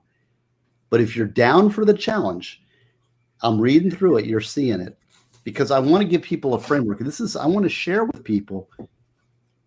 I want to get them up to speed on what the death penalty legal challenge is about. So it may be my last book. I don't know. I doubt that. This is the Death Penalty Desires sequel. It's a trilogy. Death Penalty Desires, Death Penalty Desires, Death Penalty Debates, and Death Penalty Designs. That's not the right order. That is the correct order. That's the way you should read them. Oh. It's been designed this way to train you on how to deal with death penalty. This gives you an example of a death penalty trial and how it's conducted. This gives you the public policy debates. Okay. And this gives you the law behind the death penalty, the federal law, and how to analyze a death penalty statute legally. I was going to say, that's not the way you wrote them, though. That's not the order that they were. It is. Well, I wrote the first two out of order, but. Yeah, okay. Yeah. Just make sure I wasn't going crazy. That's the way you should read them. I have to borrow a expert's book. That's what I have to do. All right. Well, let's see. Yeah. How many negatives? This guy over here. He pretends to be a friend, but really. Listen, Steve. You just keep sending them to me. All right. I'm not going to say no. I'm going to be grateful. Right. I'm going to take them, and I'm going to read most of them. I have a soft spot for this man over here. I don't know why. I'm not gay, but I love them like a brother. I still haven't finished Ideas and Answers in Law. I haven't finished it. What's up, Matthew? How you doing, buddy? Matt Self. Yeah, we're deep into it here, man. And I'm sidecar 7. I don't know if any more is coming, but we'll finish this chapter and we'll exit. But all right. So what we're talking about is aggravators and mitigators. State proves aggravators under statute. There's 16 aggravators in Florida. The defense then presents mitigators at the penalty phase. The mitigators are whatever the defense thinks they are, and basically no limitations on mitigators. Whatever the defense thinks is appropriate. No hearsay or evidentiary objections apply because due process trumps any kind of objections to mitigation. That if the defense deems it mitigation, it is mitigation. Is that why we end up with these weird rich kid defenses? And in a death penalty case, once guilty has been imposed, there's a penalty phase in a death penalty, and the only question for the jury is death or life. And in that, the state press to prove aggravators beyond a reasonable doubt. The defense presents mitigators, and mitigation can be anything. It can be anything. It can be I behaved good in jail. It can be my mommy hurt me when I was 2. Anything can be mitigation. These are concepts. This is the law. So what we're talking about is. And then once the jury decides, then the defense can still present mitigation to the judge outside the presence of the jury. And this is called a Spencer hearing in Florida. And this was named after a 1993 Florida case, Spencer v. Florida, which was successfully argued by my first appellate division chief, Jim Wolchek. So Jim Wolchek was the attorney who got the case so it's not sufficient. What I'm saying is there's an aggravation and mitigators. The defense presents mitigators. The jury comes back with death. Then there's another hearing before the judge that says, well, here's some stuff that we didn't want the jury to hear, but we think is mitigating. For example, he's been a cocaine addict for 20 years. The jury doesn't necessarily think that's mitigating, and it may look bad upon the defendant, but the judge may consider it to reduce it from a death sentence to a life sentence. It is mitigating presented to the judge for him to reduce a death sentence to a mitigated life in prison without parole. You get it? Yes, and this could go either way, right? It could be something horrible like a really bad addiction, or it could be something positive, like he's been a community leader for the last 20 years. And well, but see, in a Spencer hearing, usually a defense attorney would want to present he's been a community leader to the jury. Sure, that makes sense. But in something like he's been a drug addict for 20 years, the jury could look at that and say, well, to hell with him. Yeah, you don't want to present that to the jury, but you present it to the judge as mitigation. Got it? That's called a Spencer hearing. And that was my buddy Jim Wolchek who argued that. Is that a Florida specific thing? That is Florida specific. And in fact, there was a death case outside of Florida. I forget which one it was. And I thought that they did not have a Spencer hearing. And I thought this was an avenue for which the defense could argue that they're entitled to present mitigating evidence to the judge outside the presence of the jury because it didn't exist in that state. I forget which jurisdiction just presented a death penalty. But probably Texas. They're pretty efficient with it was a different state. It wasn't one that was common. But okay, so we're rolling along. If the end of this stream is the end of this chapter, or when Valhalla calls it, whichever comes first. Okay. That means the more I interrupt, the longer this goes. You're my brother, man. You're here. You're my wingman. You're to protect me from all things Brandon. I'm here to protect you from yourself. That's what I'm here for. Fair enough. Well, we're learning about this is high level legal shit. Okay. There's a sick doggo in the room with me. Yeah, so it may be this Chad Daybell case. David Nelson says Idaho death penalty June 1st for Chad Daybell. Yeah, he did just get found guilty of the death penalty, so they're going to have to do that part of the trial. So I think the defense in Chad Daybell should say, Your Honor, we want a Spencer hearing. We want an opportunity to present mitigating evidence to the judge outside the presence of the jury. I don't think that's accounted for in Idaho death penalty. So that is an area of appeal for which Chad Daybell may have. I think that's the case. I think David Nelson hit it out of the park there.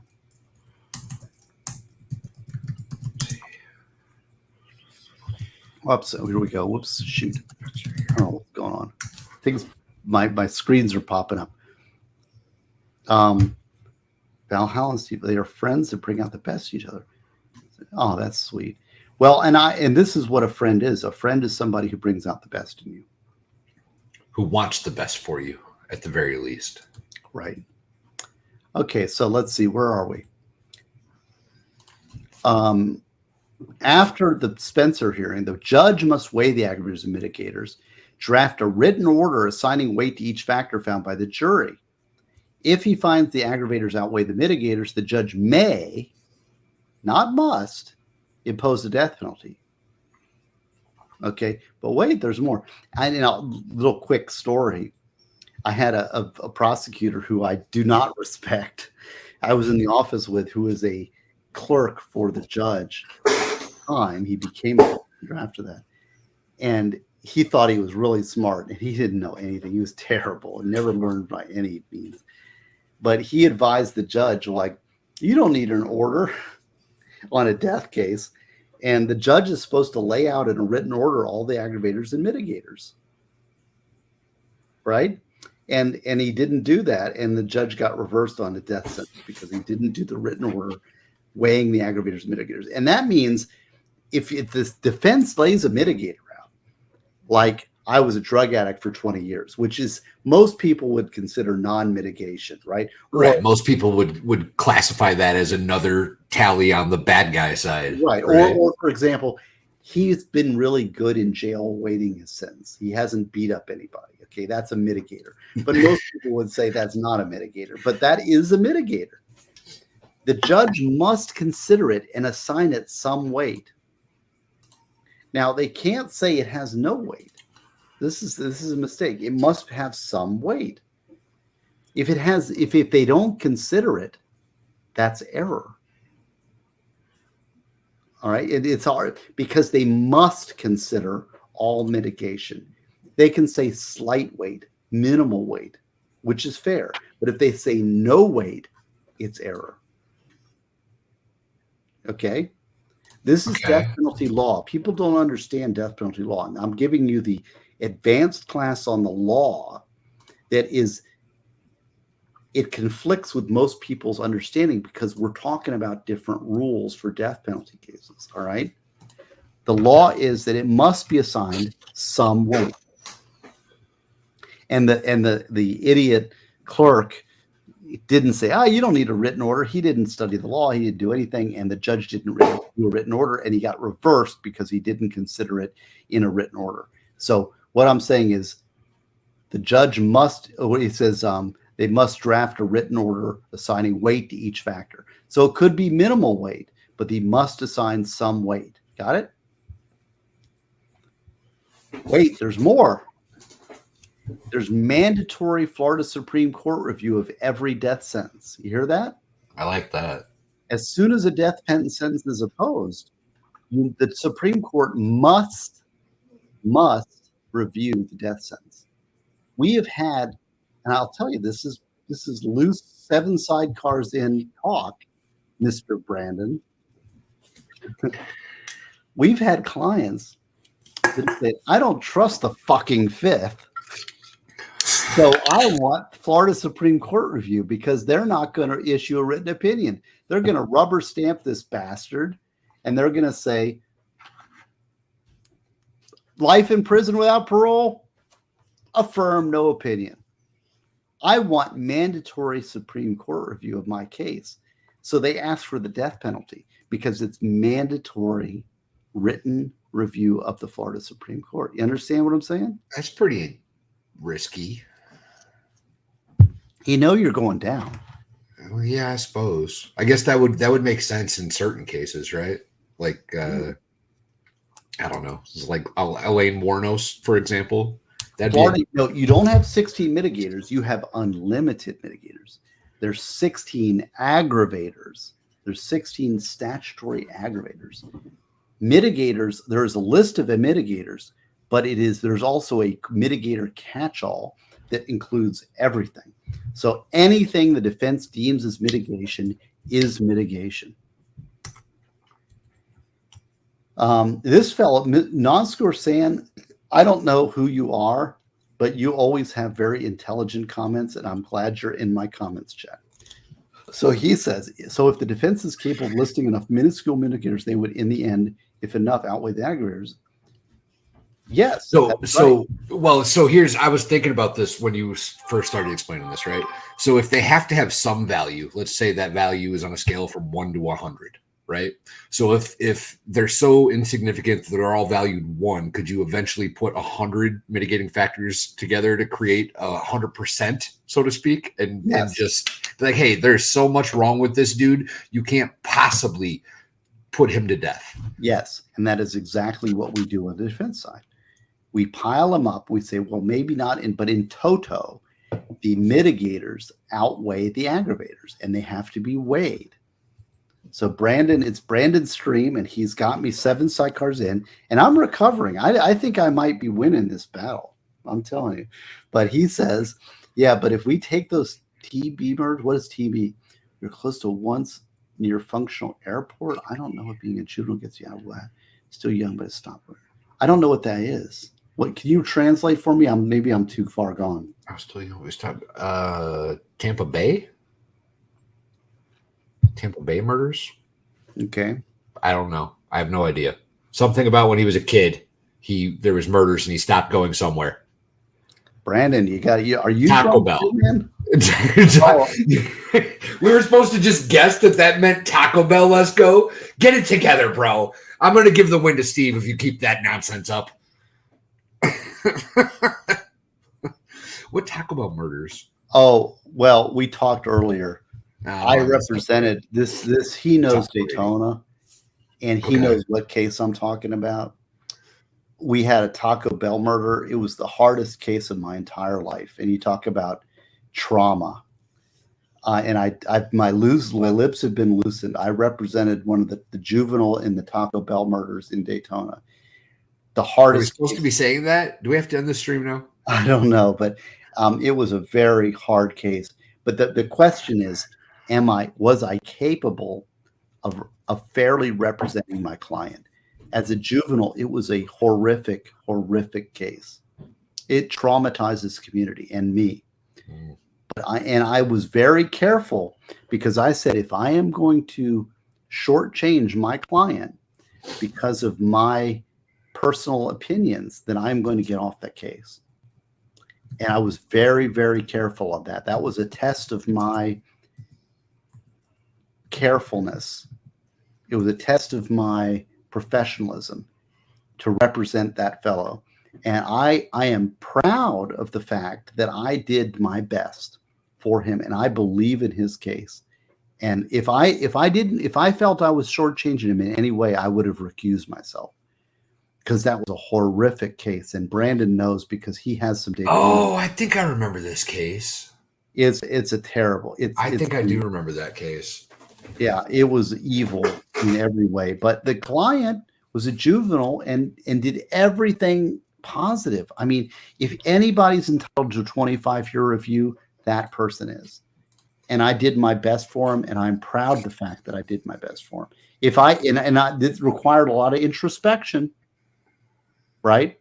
Because it's easy to play games and say, I'm going to shortchange my client because I don't like him, or I don't like what happened, or I don't like the crime.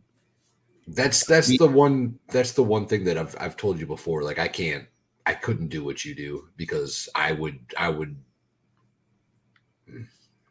couldn't do it. I just couldn't.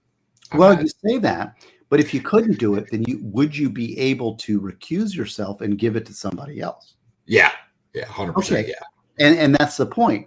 You know, I was introspective enough to say, okay, I recognize this is a difficult case, and if at any point I feel I'm shortchanging my client because of my personal feelings, I'm going to get off the case. I'd consciously you bring those unconscious things to the conscious level. And by the way, I will tell you, I finished sidecar number 7. That a boy, fucking Brandon.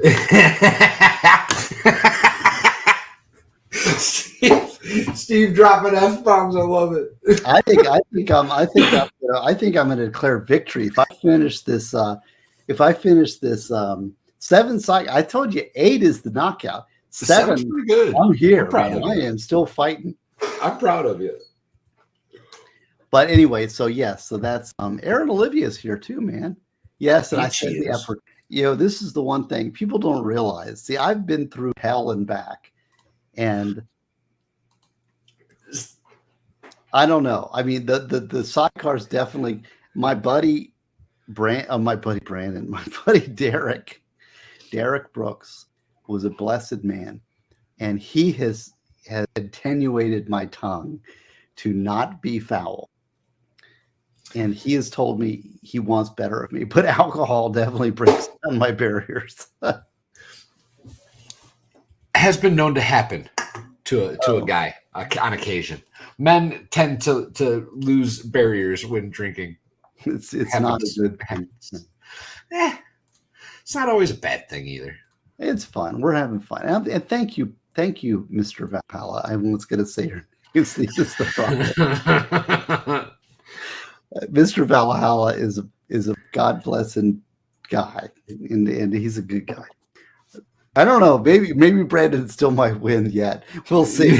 He's inching closer to that final. I'm on the edge, but I'm still here. I'm still battling. Okay, let's see. I want to finish this chapter because it's good. Is this good stuff or what? Hell yeah! This is high-level death penalty stuff, man. And they can't. Ooh. Sorry, what? I read ahead. My bad. Okay. Sorry. There's a mandatory Supreme Court review. Once a person is convicted and sentenced to death, there's mandatory Florida Supreme Court review. In Florida, this is mandatory review cannot be waived by the condemned. That surprises me. Now, notice that's Oka visa. This is Oka, right? I will tell you, this case right here was Oka. He is called Raven. That's the guy. That's the name of the guy. Hey, Legal Vices. Crazy. Thank you. Good to see you, man. Have a good day at work, Jeff. So Raven is the name of Oka, and he wanted the death penalty. Let me tell you about Raven. This was a client of my division chief, George Burton, who is still there. He represented Raven, and he was crazy, man. He was disrespected by a woman and killed her and hung her by her neck on a hook. Holy and crap. Went to the police and said, I did it and I want the death penalty. And he was adamant. He was a death penalty volunteer. And he wanted the death penalty. And he asked the police. He wanted to waive mitigation. He asked for the death penalty at the trial. He asked to waive the review appeal. He went all the way through Raven and Oka, and that was Oka. And it went up to the Supreme Court. Can the defendant, appellant, dismiss his appeal? And the answer is no. There is mandatory appellate review. So he cannot discharge the appellant attorney, the public defender, from raising all issues in his trial, even though he wants the death penalty. He's cooperating with the state. He says, fuck you, defense attorneys. So even if he was pro se up to that point, he would have a court-appointed lawyer come in and do the mitigation? Well, that's a good question, because the clever defendants will discharge their appellate attorneys and do their own appeals, okay? Which they can do. They have a right to do that. But he didn't know that. And you know who knew to do that? Eileen Wuornos. Really? Yes. Eileen Wuornos figured out that she could discharge her appellate attorneys. Wow. Because she was a death penalty volunteer. And it was our office. Our office represented appellate Eileen Wuornos. And when she figured out that she could fire us, she did that. And then she was a death penalty volunteer and she was executed. She cooperated with the state to get executed and fired the public defender's office. That's wild. But Oka, most of these people are stupid and they don't know that they can. That's the way around it. That is the way around it for these death penalty volunteers. They can fire it. But if they don't figure that out, we public defender appellate attorneys must raise all meritorious issues regardless of whether a client wants. What do you think about that? I don't know. I don't know how I feel about it, if I'm being honest. I like the fact that the Supreme Court has to review all cases. I like that. But I don't know. I think if somebody's like resigned themselves to that fate, it's kind of weird that the government gets to put their hand in it, you know? Look at that. No more sidecar, and Gosney is still upright. Just saying. What's up, Jacob Castro? How you doing, buddy? What's up, savages? What's up, savages? Okay, so the defense cannot file a no merit or Anders initial brief. We must file a merit brief. And actually, when you get done reading this book, you'll find that that's easy because there's so many problems with Florida's death penalty that there's always meritorious arguments, okay? But in an Anders brief means that is a no-issue brief. It looks fair. Yeah, so upon the horizon, he's a good Christian man. He says, finish 7 sidecar, 1 harsh cigar, and Gaza's rolling to drop the F-bomb number 2. Okay, fair enough. Well, but see, I consider that a draw. If he's got less F-bombs than he does sidecars, he's still winning, by God. He's still winning. Right. I'm upright and functioning. I'm just happy, and I'm hanging with my buddy Valhalla. We seriously, I'm telling you, see, Valhalla, and I keep wanting to call you a real name. This is the truth. The truth tongue is right on the edge. Well, stop it. Damn it. Stop. My buddy Valhalla, we were talking about you. My son likes you too, and he's a good kid. He's a good kid. He's a good character. And Fiery Red podcast, if people don't know, he's somebody I had on my stream. He's fighting terminal cancer. Let's all give Santa prayer for him, please. And God bless you, Fiery Red. It's good to see you. You're still in chat. You're still fighting. You're still relevant. You're still part of my chat. I love you, brother. God bless Fiery Red podcast, man. Hell yeah, man. And above all, fuck cancer. Fuck cancer, man. All right. Killed my buddy Derek, who is the best friend of my life, the most beautiful person I've ever met. All right. So let's see. Can we keep going? Can I try to finish this? I'll stop interrupting. I apologize. No, it's okay. It's okay. I'm just impolite and I don't know what I am. Okay. Can't file an Anders brief. A death penalty appeal is necessarily complex. The records are generally the largest that arrive at the appellate office. Records exceeding 10,000 pages are not uncommon. Criminal attorneys consider capital prosecutors to be the Mount Everest of the field, and for good reason. As criminal practitioner for many years, that's me, including many years as a Florida board-certified criminal trial lawyer, who's drunk as hell right now, I feel I am only beginning to understand the depth required of the practice, the issues involved in the death penalty. At the conclusion of this process, there's a mandatory oral argument and written opinion from the Supreme Court. I'll tell you, I cleared out my couch, cleared out my office today. This is what I did today. Cleared out my office, and I saw Nancy Ryan, the appellate capital division chief, who's retiring at the end of this year, and R.J. Pierce, who is the last man standing in our capital division. And I said, you're going to have to argue my oral arguments on my death penalty appeals. Hey, yeah, I guess he's going to have to. Huh? Brandon wants to kill me. He wants to test the outer limits of my drunkenness. Well, look at the next Lesko comment. What did he say? Fiery gets the other 100. Well, God bless you, Fire. Fiery is a good man, and Brandon's a good guy. What you're doing is you're helping out. Okay, so I'm gonna put Valhalla up, and I will refill the sidecar. And this 8th sidecar will be in testament to Fiery Red Podcast. God bless you, Fiery, for being and fighting and being in the chat. And see, Fiery Red gives a shout out to Let's Go, Brandon. All right, I'm gonna put you on. Well, you could have just left it with the two of us. You didn't have to make me all big screen. People are gonna look at my blackheads or something. I don't know. I don't really care. What's up, everybody? How's everybody doing? I'm not gonna continue the death penalty conversation because I clearly have no expertise in that field. You are stream, not Valhalla. You are stream, not Valhalla.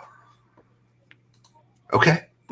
Not sure what that means. No Kursan? No Kursan? Now. You are stream now, Valhalla. Okay. Jesus Christ. That took a while. My bad, y'all. Dude, did I tell you guys about the dogs that showed up in my yard yesterday? Ooh, what's that? This is my sidecar. Pre-made sidecar mix. That a boy. I've got Danielle from Florida, Little D. I've got some moonshine that she brought to Dollywood. That's what I was looking for. It's sitting on the counter. I haven't drank any of it.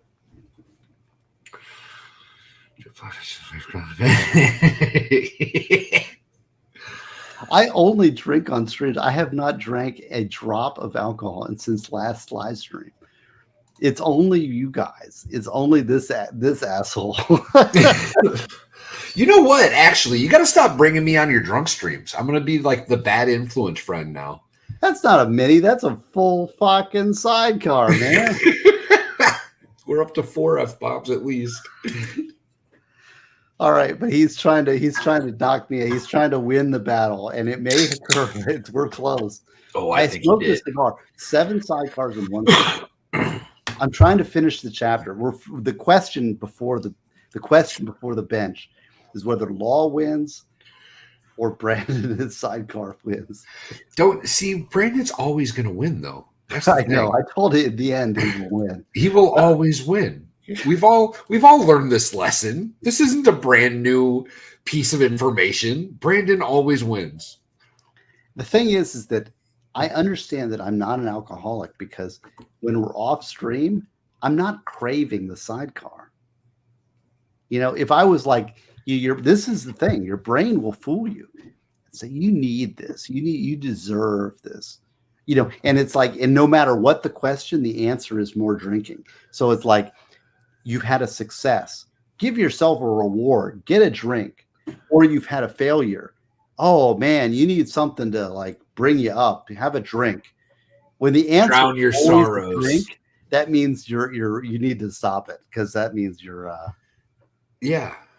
If you're using alcohol to drown your sorrows, and also celebrate, there's you might have to look in the mirror for a minute. Josh doesn't know martini glass. Problem at what level is the glass at? 50%. I don't know. And Matt Self is now piling on. The book guard now. But at Racket's expense, love you all. Book guard. Go read that and interpret it for me. I don't know. Val is officially known as the book guard now. The joke is made in good faith, but at Racket's expense. Love you all. Oh, is that nose guarding? Is that a play on nose guard? Maybe. I don't know. You got to interpret this. And Danielle, see, I let Danielle have a sidecar. She tried my sidecar. When we were up in Tennessee, I got to meet Danielle and Valhalla. I got to bond with Valhalla. You've known both of us for much longer than that. You didn't meet either of us. I'm just informing the media here. I got to meet Danielle. That was the first time me and Danielle met in person. Did you see Danielle's got a prepare poster? Yeah. No, not an ideas and answers. She's got a new poster. Well, she got a new one. She did. Oh, Steve's cleaning out his extra stuff. Yeah. Steve didn't want to drag that all the way to Miami. He was like, we'll send it to my. I found it packed away, and I said, who would love this? And Danielle, there's a few people that have impacted me, and I think that I've had an impact on them. And she left a beautiful review of Prepare. And so I said, who better than to get this poster than Danielle? Can't go wrong there. I know. This is the thing. You got to be careful. The recipe is in Death Penalty Desired. And Brandon is my bartender in Death Penalty Desired. And the recipe is in this book. So it's a third, Cointreau, roses, sweet and sour, and brandy. It's very simple. And you can pre-mix it. See there? Like I pre-mixed this baby. Number 8. Okay, let me take a breath and we'll see if we can finish. I don't know if we can finish, but we'll give it a shot. Can you drop Fiery? Yeah. Give, send, go. So if anybody doesn't know, Fiery Red Podcast, who's in our chat, is fighting terminal cancer.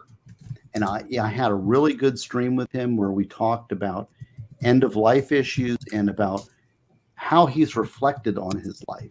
It was a very deep and serious stream. And there was a party, and a lot of the law streamers got together and funded his Give, Send, Go because he's having problems paying bills. And all this is fun. I mean, I'm moving and I'm needing help paying bills to move. But you're talking about somebody, Fiery Red Podcast, who's dealing with end of life issues. So if you can, drop his link in the chat, and if you want to help him out, because he's married and he has a wife, and there's a lot of guilt associated with that. You're not being productive, you're burdening your loved ones, and Fiery Red is one of us, one of our chatters. Oh, here we go. This guy Valhalla awaits. Who's this asshole? Some jerk. I don't know. But anyway, if you would pin that asshole. You got to pin it. Do I have to pin? I don't know how to do that. You got to do it in your YouTube, the actual YouTube stream itself. I can put you in timeout. You can put me as a managing moderator, and then I could do it. Can I? Yeah. I don't know how to do that. I think I can do it then. Some jerk with black heads. That's funny. I don't know. I don't know how to do this. I'm sort of. We're beyond that. Anyway, just check it out. It's in the chat. You guys can find it. Okay, so let's finish up. We're close. We're close to the end, and Valhalla came to drag me across it. I'm going to finish the sidecar and finish the chapter. So we've got a mandatory merit brief to the Florida Supreme Court, right? At the conclusion of the process, there's mandatory oral argument, which I'm not going to do. I'm going to pass it off to my buddy, R.J. Pierce, and he'll do a fine job. Mandatory written opinion from the Florida Supreme Court on all death cases. And often the Florida Supreme Court requires many months to issue the ruling. And once the direct appeal is over, there's state post-conviction motions available to the condemned. Mandatory federal post-conviction relief. And now we're talking maximum due process. How much due process is available? Maximum due process. And that means post-conviction motions, federal relief, right? And if you say, I don't like that, well, how much process is due somebody condemned to death? Maximum due process. And that's part of the process. Mandatory federal post-conviction relief, federal appellate process of exceeding complex and specialized. The right to counsel guaranteed by the Sixth Amendment requires that counsel be appointed to aid individual defendants in this complex process. Which just makes sense. Sure. In Florida, this function is handled by the Justice Administrative Commission's Capital Collateral Regional Counsel Death Penalty Appeal. That's a long name. Yeah, it is. And these are very smart attorneys whose sole job it is to pursue post-conviction relief for death condemned clients. Is that a state agency? By the government. Isn't that cool? You got to admit that's pretty cool. This is our country. This is our country trying to defend condemned people. And there is a separate bank of attorneys that do nothing but that. It's maximum due process, and our government, to their credit, provides attorneys that specialize in this area. I mean, you got to admit, Valhalla. You're not getting that in Iraq. I promise you that much. This is something that, I mean, we can be proud of, that at least that this process exists. In Philippines, isn't that the crazy guy that let citizens just execute drug dealers? Yeah, go for it.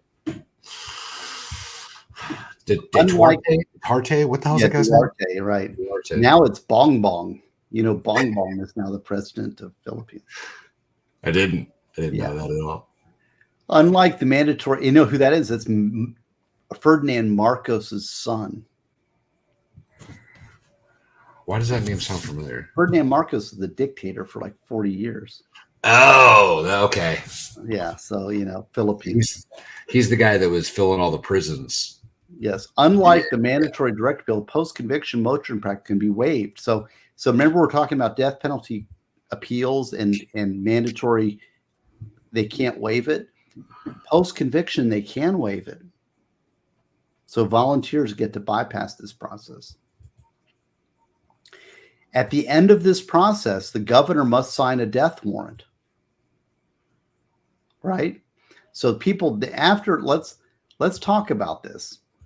That's pretty much nationwide, right? Yes. But okay. So people are sitting on death row, and now people think, why do we have so many people on death row? And they sit there and they rot and they're on death row, right? And people get upset because why aren't these people executed? Because in order for people to go from death row to the execution chamber, the governor must sign a death warrant. Now, what's involved in that? See, this is, people don't think about this. Well, he's got to assign the time and date, right? But why? What if he just doesn't?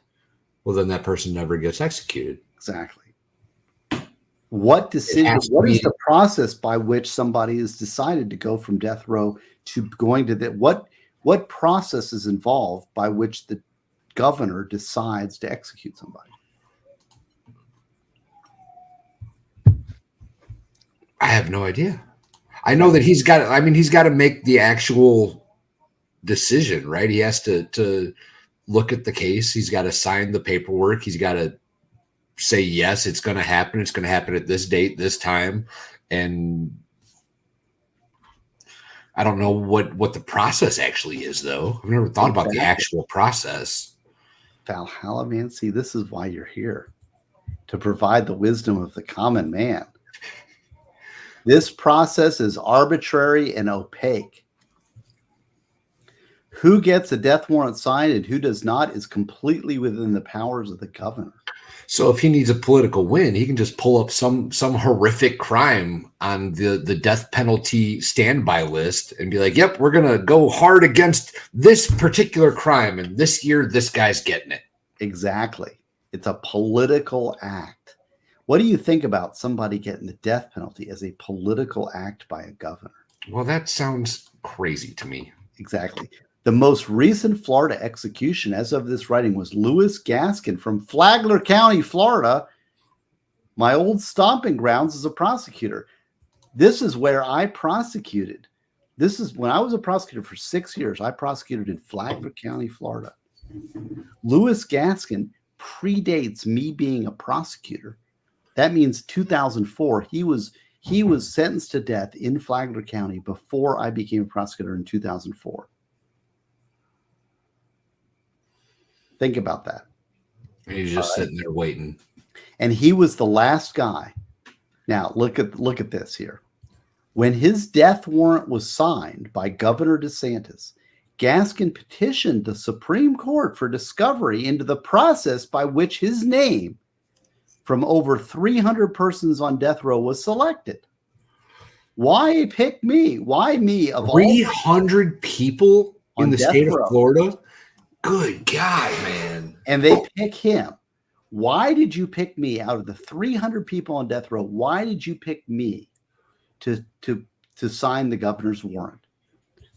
The trial Jeb Bush, was that Jeb Bush at the time? Jeb Bush needed to Governor win? DeSantis. Damn it, I was close. The trial court refused this request. The appellate courts affirmed this ruling, effectively stating that neither he nor the public had a right to know how the execution selections are made.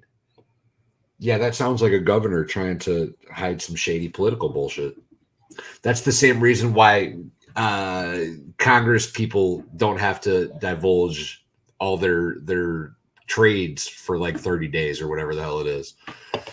Gaskin was executed 33 years after the murders he committed. 33 years.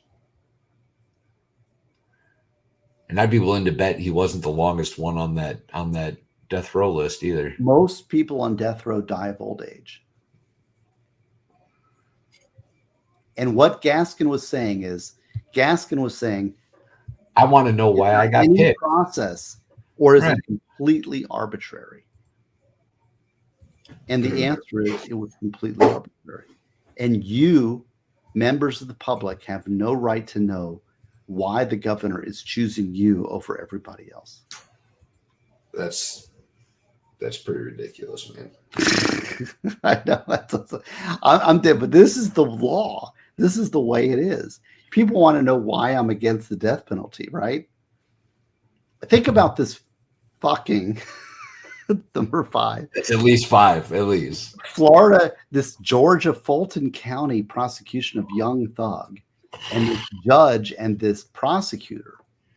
Do you want to empower that courtroom with the power of life and death over our citizens? Hell no. That dude threw a temper tantrum because the defense lawyer found out about a meeting and threw his ass in jail. T-Rex, I got to hang with T-Rex. This is 8 sidecar, and I think I'm going toe-to-toe, man. I think I am winning the battle. Although Brandon, man, we all win because Brandon came through tonight. I'm personally hoping that the chapter is a short one, and we're almost to it. Because I see where we're at, Steve. We're close. We're close. I think we're close. All right. Okay, and so what's for some insight into the quickest person could possibly put to death, right? Because say, okay, that's 33 years, a long time. What's the fastest we can? Let's expedite this whole thing, right? Let's look to the case of Glenn Ocha, which is Raven. Remember Raven who wanted it? He went to the police station, wanted the death penalty, right? Demanded at his trial, demanded an appeal, demanded everything. He wanted the death penalty. Mr. Ocha fully confessed, cooperated with the police when he was first arrested. He demanded to be put to death for his crime. He refused all help at the trial, including waiving all mitigation, seeking to be quickly put to death by the state. This is Ocha. My appellate division chief represented Mr. Ocha at the appellate level, which he sought to waive but could not. Raven, once through the appellate process, he waived all further representation, anxious for a quick execution. The time from the crime to the execution was 6 years.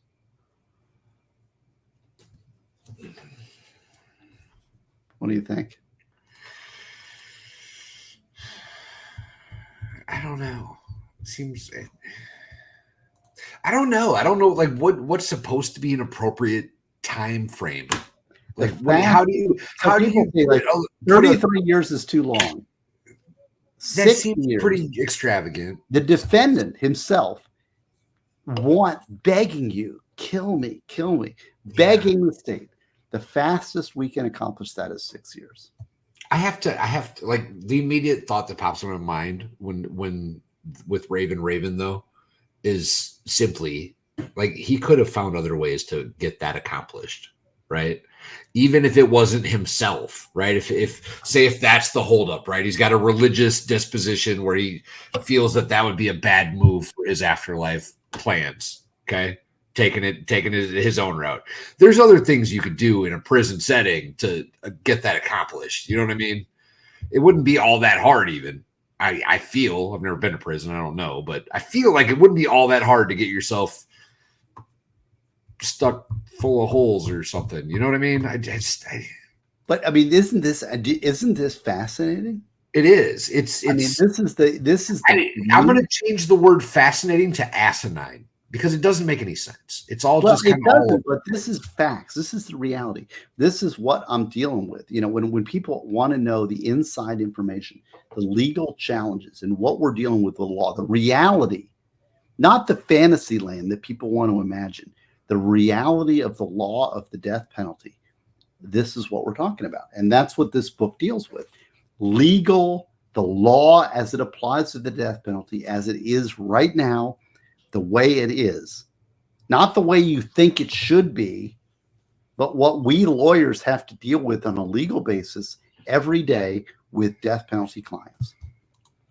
And we have to be grounded. It's easy to fantasize about like a public policy. Well, this is the way it should be. This is the way I want it to be. This is the way it is.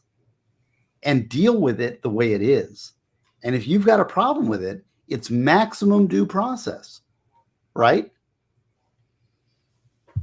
I'm just telling you, this is the book that gives you the law.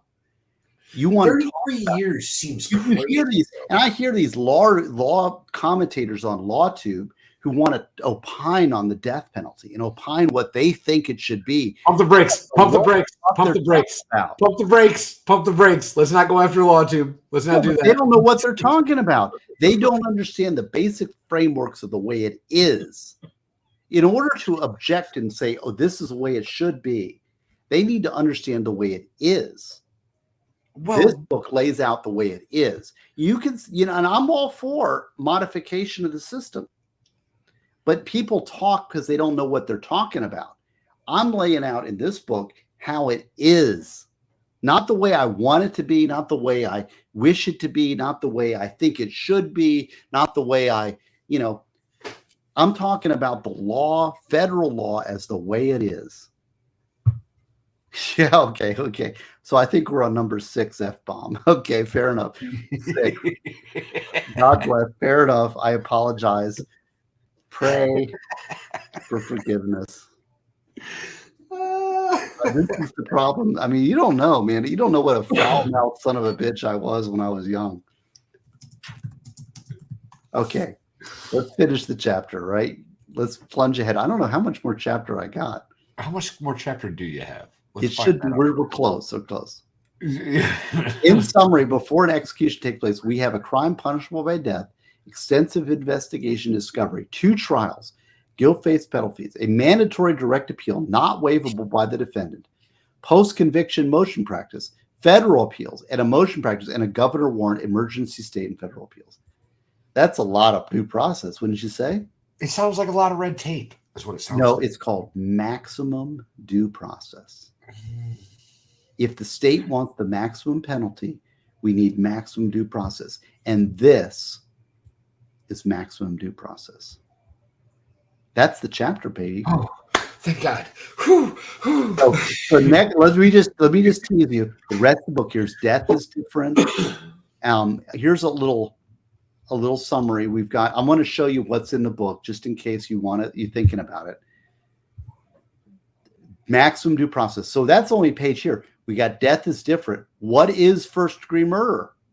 It's only reserved for what is that? The structure of the death penalty statute aggravator, the Florida Capital Appeals procedure, an overview of death penalty case law, the Supreme Court of the United States, the landmark case, which we know is Furman, the reenactment case, which we know is Gregg, heightened standards in capital cases. The legislature must genuinely narrow. A comment on the statutory enactments as reviewed by the Supreme Court. The death penalty is reserved only for the sane and competent adults convicted as a major participant in first-degree murder. This country has seen way people that were insane or not competent get the chair. That's a silly. Statutory aggravation, victim impact, and non-statutory aggravation. All mitigation must be considered by the jury prior to sentencing. Mitigation and mercy. This is the chapters in this book. This is a master class in death penalty stuff. Hell yeah. No automatic death penalty. Jury selection in death penalty cases. Methods of execution. Other uncommon issues. And then we have another, this is part 3, I think. Legal and constitutional problems with Florida's justice system. Florida's need for protection. Florida's problematic circumstantial evidence standard. Florida's problematic beyond a reasonable doubt jury instruction. Systematic disclosure issues. And this is part 4, I think. Legal and constitutional problems with Florida's death penalty. And this is the one that I haven't fully developed because I'm working on, I'm leaving it and I left it behind. But this is all the problems with Florida's death penalty statute as currently enacted. Florida's death penalty scheme fails to genuinely narrow the class of cases eligible for the death penalty. That is the reason that the U.S. Supreme Court will overturn Florida's death penalty based on this point. Okay? I'm just telling you now. Florida's death penalty is arbitrary because it is unpredictable. Florida's elimination of proportionality review renders Florida's death penalty scheme unconstitutional. The problem of aggravator creep, and that means that they keep stacking on new aggravators, and so it becomes such an unlimited list that every first degree murder qualifies. Specific problems with the felon murder aggravator. Specific problems with the especially heinous, atrocious, and cruel aggravator. Specific problems with the under sentence of imprisonment aggravator. Specific problems with the avoid arrest aggravator. Specific problems with the pecuniary gain aggravator. Specific problems with the cold, calculating, and premeditated aggravator. So these are all specific aggravators that have problems constitutionally in Florida. Florida's death penalty jury selection process is unconstitutional. Capital jury instruction issues. Florida's elimination of unanimity in the sentencing phase renders Florida's capital scheme unconstitutional. Victim impact statements should not be read to the jury, but should be reserved for Spencer hearings. That's probably not a bad idea. I think I like that idea. Generalized characterizations of aggravators violates the right to individualized consideration. This is all based on federal law. All the reasons Florida's statute sucks. Mercy must be considered. The defense should have no burden of proof in showing mitigation. And then that's mercy. How does the defense prove mercy? And by what standard should they prove mercy? Mercy must be considered by the jury. Should they prove beyond a reasonable doubt mercy? What's the standard? How do you do that? How is that a thing? You No. can't. But the state of Florida assigns a burden of proof to the defense to prove mercy, which is irrational. Timing and page limitations issues. Co-defendant issues when the actual killer is in dispute. Categorical exclusion from consideration for death should be extended severely mentally or brain damage. This is widening the scope. The alcohol damaged brains are not considered within the categories of exclusion. The possible of unfunded mandate of increased death penalty use without concomitant increase in funding.